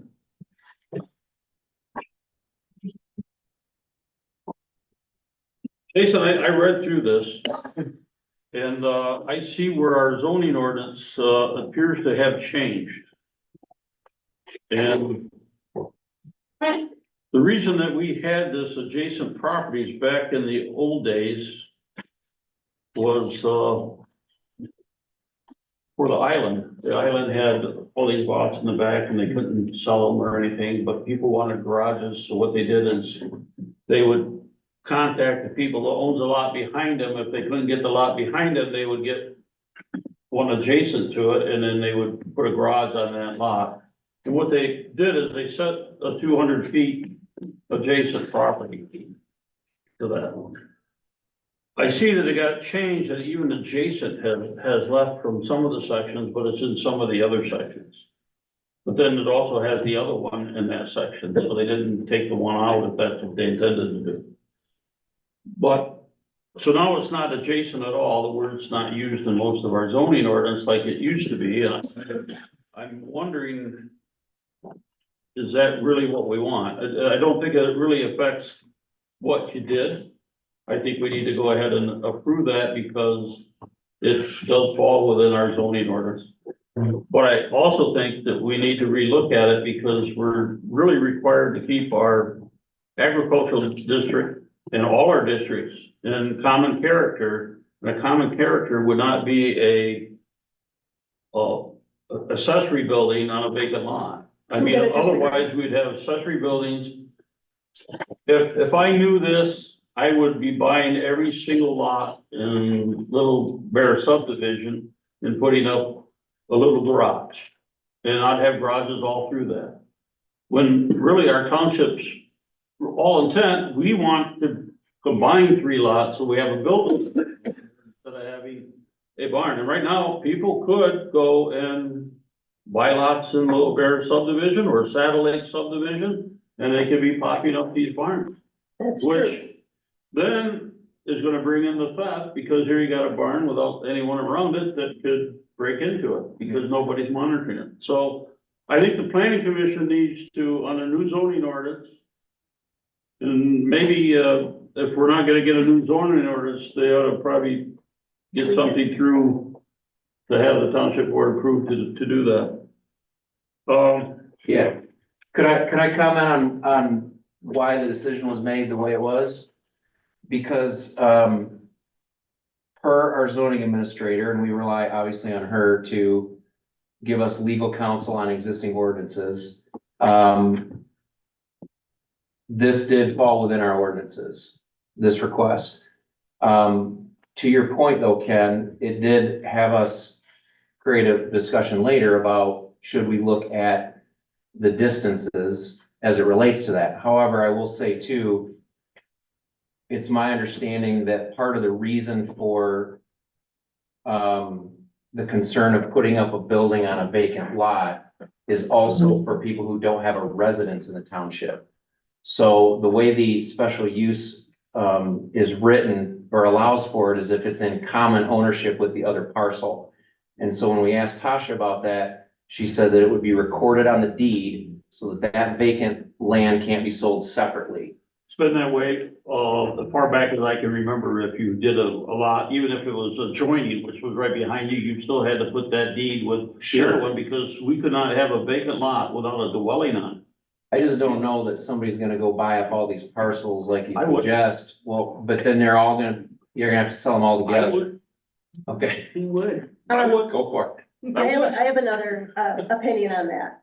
I agree, the way it reads, we need to approve this one. What, and I see, he's got a residence, so we know he's not gonna live there, he's not gonna, I disagree. I think there should be a minimum acreage. If you have 3 acres, you should be able to put an accessory building on it if you have a residence here. So the lake people could then buy a piece of property and put that up, or you can buy the portable semi-truck trailers and stick them all over the place. But I don't agree, and I talked to Tasha today, and she said the townships that she has that allows an accessory building on a lot, she said maybe in 2 years they've had 3 go up. So it's not like we're gonna see a massive. And then we could also, that would be a tax revenue, it would be taxed. And if farmers can put up an accessory building without a dwelling, I mean, with all the chemical storage barns and stuff we put up. I think that I would like the planning commission to make this simple for people, and I agree with what Ken says. We can't say you can put up anything anywhere, because then you're gonna have these little 100-foot things. But if somebody has 3 to 5 acres, and then whatever you guys decide, and they wanna store their boat that they wanna take to South Haven, but they don't have room on their half an acre parcel, but they buy something else, then I believe they should be able to do that. Well, the other thing too is that as long as it's in the, maybe I'm using the wrong term, the district or the, like it's R1 or R2 or ag, if the residence is in R1 and the other property is 5 or 6 or 8 acres, whatever is in R1. And the permanent residents, they're the same, I think you should be able to put up a building. Well, I'm gonna give you another issue. I tried to take and combine my title with the title of the lot in front of me. And I got rejected the title due to the fact that I could not cross from a subdivision lot to a title lot. The key word, Because there's 2 different, districts, and I couldn't do that. well, the key word you just said was subdivision. Well, he's got a subdivision and he's going over to get property that, just like I did. And he's gonna have to put it on his title. I'm telling you, they wouldn't let me put mine on my title. Do we have to put them on the title because that's what the ordinance says? Why couldn't So they need somebody, to be on the title so that you sell them together, that they why stay do you have to together. sell them together? Why can't you Because it just used sell- to be right behind each other and you didn't want to get split it off from. Right, but can they, yeah, I get that for the lake, I Now it's, understand. now it's that way, but I'm just saying that Okay, you might have a problem with that. can we address this particular issue? Yeah. Because we have to approve this, right? It came in from the planning commission to Yeah, us. I don't think there's any problems approving what you do. Because I can take all this input back to the I planning just, commission for I just sure. think you're gonna have a problem getting that put on the title if they treat him the same way they treated me. Sir, would you like to say anything? Comments? Yeah, no, I guess appreciate you guys' time and everything. So I guess just giving like my backstory, like when I submitted this for the planning commission, the whole, application, I did my diligence. I'm really going through it because I feel it's like it's my job to make sure I'm meeting all the ordinances, right? And it's interesting too, because going through that, my overall intent, talk about character of neighborhood and stuff, I truly believe that. And I'm trying to what works best for everyone, right? So we got lakefront property and I'm trying to plant trees, I lost a tree, I planted new Dawn redwood and trying to preserve that. And then I had options when purchasing the lot to buy a smaller lot. There's some people smelling, and it would have been closer. So I chose one that would be more deserted, out of the way, wouldn't be obtrusive, trying to push things back as far as I can. So overall, really the character, I'm trying to do that. And I think what's nice about, excuse me, the current ordinance is it allows some of these things. I've got a small cottage, tripping over tools all the time and you only so much under the rug, right? And so this works out, I think, for the best and even like for, neighbors in the vacant lot. The other thing I'll point out is, in the application I submitted, and this might have just been an error, everyone's busy, but it actually pulled up as it being agricultural, both lots, and I included it in a package. I think it's on page 80 and 81. One is 401 residential improved. That's my primary, right? The other one is 402 residential vacant. So along acre, that's all residential. So a lot of that, my key point is that what was referenced here didn't apply. In doing the special use permit, I think the planning commission did the right call, is it's 301, either E7 or 302 E6, which doesn't have that adjacent. My view is that that more than 10 acres that might be a Scrivener's error. Normally you look at contracts and agreements, if you see a trend in all these things, it's in 4 or 5 different places. One's an outlier, normally we amend those and correct those things, so I'm not sure if that was the intent, you guys can decide the intent on the ordinance stuff, but no, I really think I'm trying to do what I can for the best interest of my neighbors, keeping things natural. It's interesting too, because you look at ag districts now, some of those, there's this, a security fence with screening to protect the marijuana farm. That's the character. So to me, I like wooded, I like all that flavor. So I'm trying to keep as much as I can and be considerate of the neighbors. And that's kind of where I feel this approach really, I think, works out. And there are requirements. You got the covenants, common ownership, restrictions on the size. It'll be far back, hopefully, it'll hopefully look nice. So, Yeah. Thank you. I do appreciate your due diligence and I can attest that his application was very thorough. Tasha, our zoning administrator, even complimented you on what a nice job you did filling out the application, so, thank you for that. So then do we need a motion to approve? Well, I just want to say one thing, you're in 2 different districts. And you really need to think about when you're in 2 different districts, because you're now finding a title of something in the ag, the title that's in something. You that's- just addressed I that. know you just addressed that, but I'm telling you, you're gonna end up with a problem with that. The planning commission to look at it, not him. You're good to go. Because you do meet our zoning ordinance, but for the future, you really need to look at changing, if you're in this district, which he's in the 502, which when I look at 520, I know he's in the subdivision. When I look at 015, I know you're in a section of our township. It's a totally different title, totally different method. So what title is he gonna put it on? Well, it says it's gotta be on the 502, now that's not a lot anymore. And those are normally have to be found out in lots. You normally don't have another title in there referencing a title, the full title of the description of his deed. Okay, so that can be changed, or looked at with the. They need to look at it, that's all I'm asking. Yeah, What's done, and, but as far as this. but I will take advantage of this. And, I mean, I'll go in the subdivision, I'll buy. We'll get it Every changed lot before you start buying. We're gonna put up a cable so you can't get in there. Well, I'll fence it all. So I'll make a motion, that we approve the planning commission's special use permit for just that, is it Rose? Rose, yeah, thank you.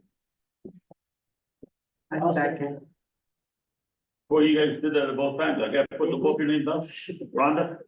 Okay, we got a motion and a second, all in favor, say aye. Aye. Aye, carry.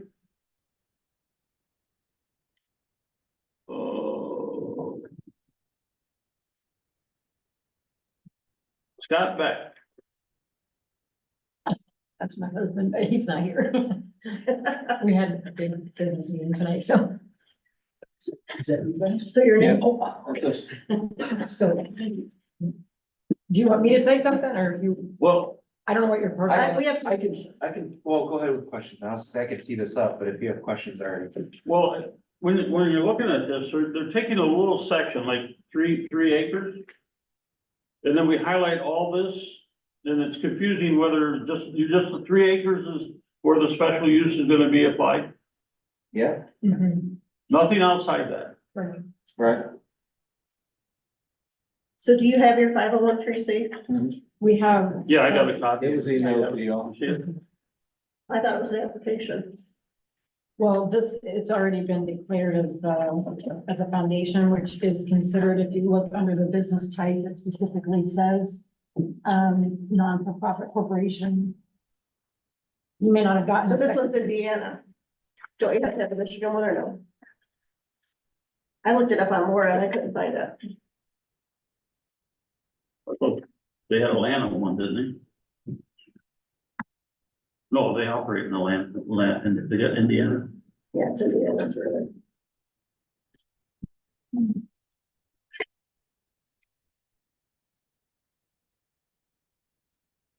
So I guess I would like a little more explanation. You wanna go ahead and do yours first, then I'll ask the questions, because my questions was this, and so it's not for profit, but that's just this building, because your business is for profit. The dwellings that can be used for short-term rentals are. But this particular thing is being defined as a fraternal organization so that we can have a gathering space for the people that are staying in the dwellings around it. Okay, so that's for profit. It's just Yeah. with the profit, you get to use the building. Yes.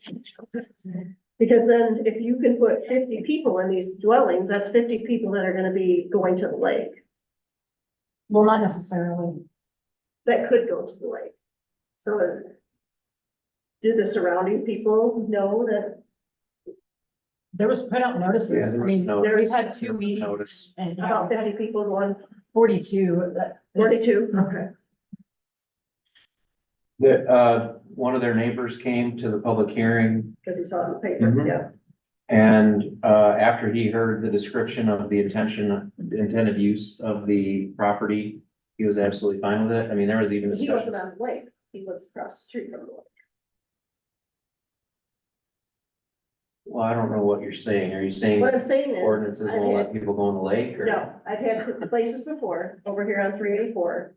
And when they wanted to put 10 little cabins in, the board said, the planning commission said, no, you have to get a campground license, and the people on the lake, they don't want that influx on the lake. So I just wondered if something's changed in the last 3 months, 4 months, or, I'd just like to interject something, there's nothing's changed, we've had way more than that on the lake in the past, I mean, it's and you haven't actually, had any complaints. never, it actually just went way down. And I'm on there's a Facebook page of all the neighbors, we're all on the same lake, I mean, I have an open relationship with each and every one of them. We do a lot of work for them. We keep our roads clean for them using our equipment.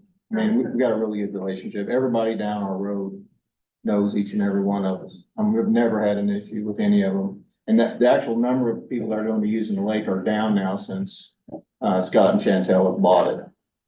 For where Matt owned it when I was there, there was a huge influx of people on the lake, and we never even had an issue with them. Okay, Always very respectful of times. There's an unwritten time on our lake. We don't ever get on the water before 10:30, so let the people fish. You're obviously a fisherman. And during that 10:30 to 2 or 3 time, we do, and so does other people on the lake. We're very respectful of each other. If we use speedboats, which we don't even have, but if they do, that's their time. And then again, we're off the lake by 5 or 6 to let the people that fish. so do we have a rule like on this building, like if you have a wedding, is it, everything's done at a certain time, or are there rules for this building? Well, I think if it's my understanding, it's like a fraternal organization, so it's a social gathering, but it's not like a venue like you're gonna do a wedding. It's not like, we're not renting it out so that people can come in and have weddings and things like that. Okay, It's more what we're using it for is like community outreach. So for instance, my husband and I are both in ag. We have a very large agricultural business in Indiana. Part of what we do is establish connection for our customers and dealers and things like that. And so from time to time, we'll host like a dinner or, you know, something like that. And we have several dealers that live in Michigan, for instance. And so I'm up here a lot. And so what I might do is say, hey, I'm going to invite this dealer and his team over. That team might be 10 people, it might be 20 people or whatever. And sometimes they'll stay in the dwellings and they'll pay to stay in the dwellings. But then we gather in this lodge, which is where we have like our fireplace and, you know, just where we would go and socialize. So it's not, and that has its separate septic, separate Yeah. well within the building. yeah. So it's mostly like a point of connection. And then some of the other things that we're wanting to do, for instance, is like hold retreats for like men's and women's groups or like therapeutic clinics or whatever. So in that case, for instance, people will come in for like a week and then they'll stay one couple per dwelling. And then, but the lodge is where they're gonna actually meet together. Yes. So it's more like a meeting place rather than, it's not a venue. And when she says men and women's retreat, Christian ministry. Yeah, so Not, it's like community outreach, but it also reaches the agricultural area of like, because we're farmers and we understand the importance of bringing the community together. That's what we do. Okay, So that's it's what never we're, rented, it's just used for your clients. And I mean, is that a stipulation somewhere that it's never gonna be used for? it's not, I'm gonna be used like in a commercial sense, like renting a venue, Right. like it'll be used for the people that come to stay in the dwellings for these retreats or for like a marriage counseling week or something like that. And then they just all meet in the lodge for certain sessions or, you know, things like that. So did this lodge have a special use before you purchased this property? I'm not sure what Matt had, I can, He brought out a lot of business people to socialize with, right? yeah, he did. I don't wanna say anything because Matt's not here to defend himself, right? But it was used more of like a, I don't know, party place. It's not going to be used for that now. I mean, it's not that I felt uncomfortable being around it, but I mean, I haven't drank a drop in 8 years. You know, the lodge is full of verses now and, you know, there's Bible verses all over the walls. There's crosses on the walls. We're not gonna be using it for that. It's more or less just what she said. Well, even if you do, if you have, you know, your licenses and everything, I wouldn't have a problem with that, as long as you've got the septic. We You're did. not getting complaints with your neighbors about do we need to have it in writing? That there's not gonna be anything after midnight, or is I that? believe there has to be something that lays out a lot of things that normally are in these, which would be the total maximum capacity that you would have, noise levels, if that's in there.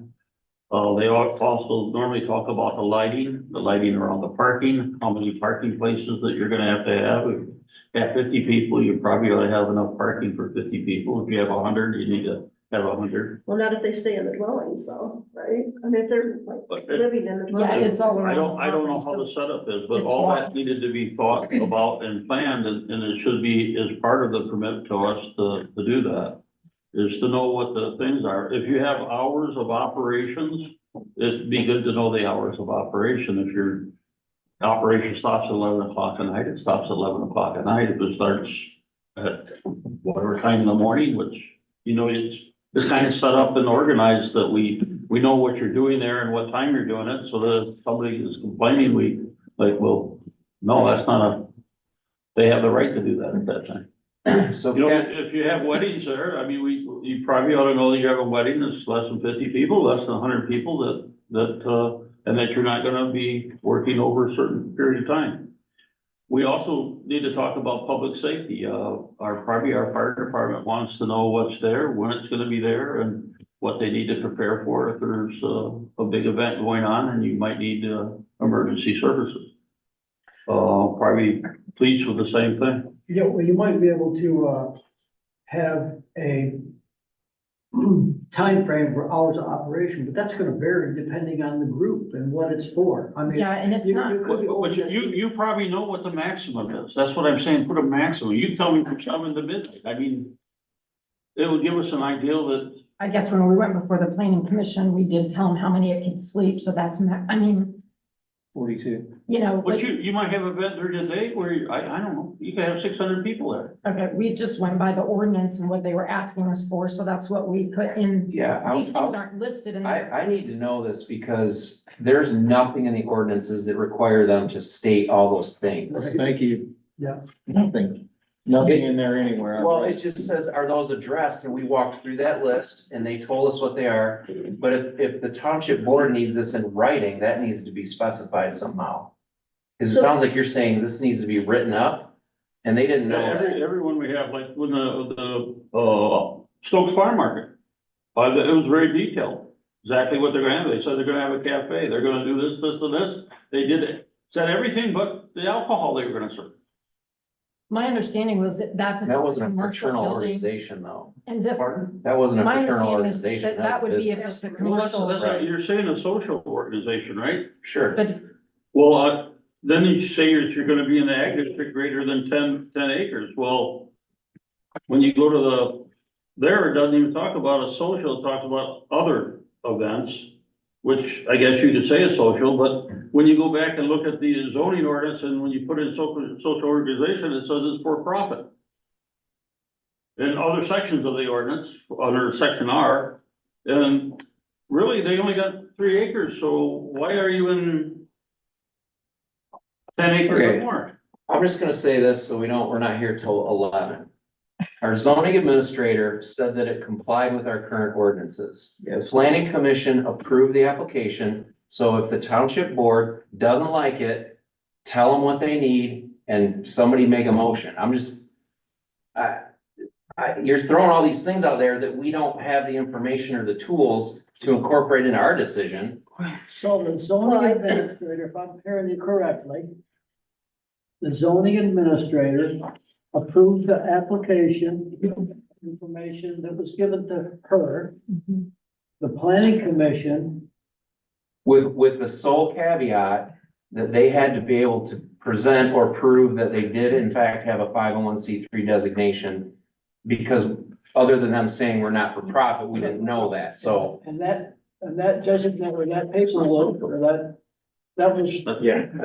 filed. Mhm. It She was, said it was enough. yeah, okay. See, Ken, the problem with the ordinances you're looking through and marking up, do you even know what version that is? That's what I was saying earlier. I know it's the version that the township board approved. Okay, I also know they have 2 amendments to it. okay. And I have given this to Tasha and told her that this is the Bible, and I think she's using it because it's matching up with what words you have.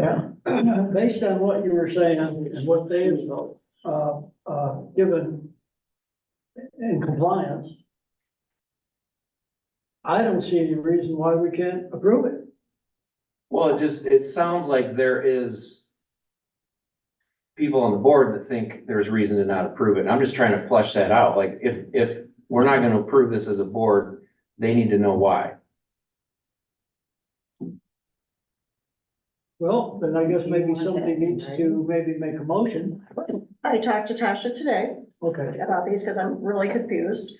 And, she said the problem is all of the things that we're saying are true, but the ordinance we have, we need to honor that with you. But my thing is, so what happens if 3 months from now, they go against, but they've given you something that they're gonna do? They've told you the amount of people. They told you it's just for this small group. Well, let me ask you this. Exactly what are you gonna do? So as I stated earlier, like an example would be, we're currently working on some curriculum for a marriage therapy retreat. Basically, people would come and they would rent the houses to stay in for like a hotel, it'd be a house to stay in. But they would come into the lodge where there would be some teaching and some therapy going on. So at maximum capacity during a week like that, it's only gonna be 4 couples and then the 2 or 3 therapists that we would have there providing that kind of a service. That's what our hearts really want to do. That's what I want to focus on. In addition to that, we would like to do some women's retreats for church groups and men's retreats for church groups. We can only sleep 42 people. That means there's nowhere to put any more than that. So the capacity for those retreats would be that number, which we shared with the Planning and Zoning Commission. In the event like of our ag community side of us, when we like to have connections or whatever, we're talking generally around 30 people. I mean, but again, we're not talking about parties. We're talking about connections. We're talking about, like, even for me personally, like if I wanted to have a birthday party, right? I mean, we can invite 30 guests or 50 guests, but we're not breaking an ordinance and we're not providing something to the community or the ag district that they wouldn't want.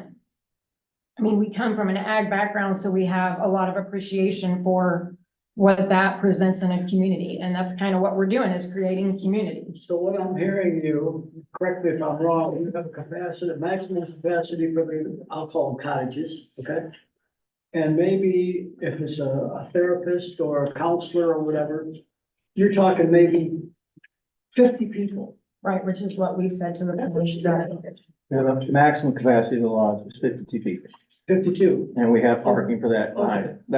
But we had Josh Odell and Clayton Upson from the fire department come out and look at our lodge and say what it was. So, and that was 6 years ago and nothing has changed. And the parking is out back. The people don't drive to their cottages, they That walk. was gonna be my other question. Yeah. What was this facility providing before you bought for this? I mean, what was it? I didn't even know about it.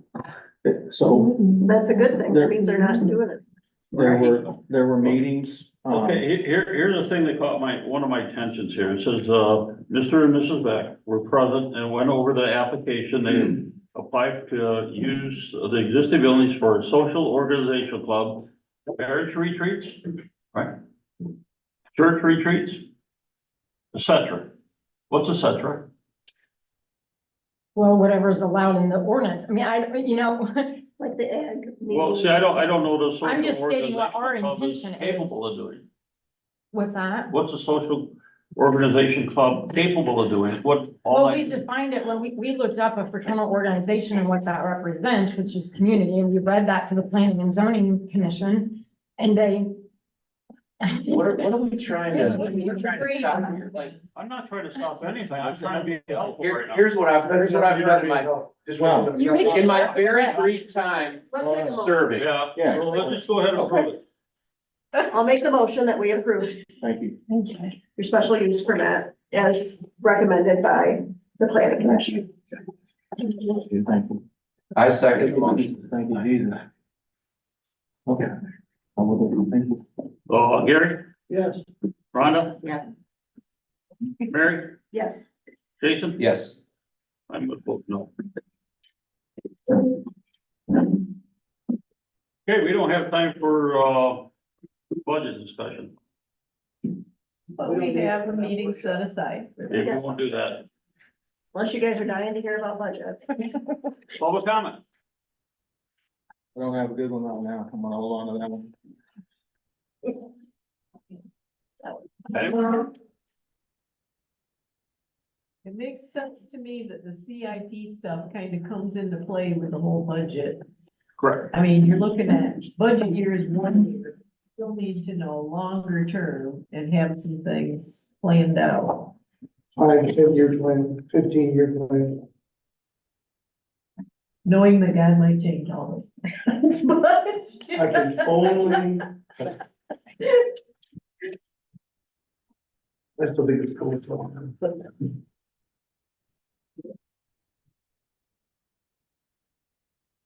What link is that now?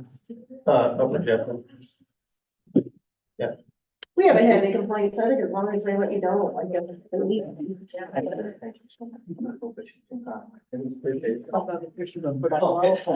We're gonna wrap this meeting up, we'd like to talk. Okay.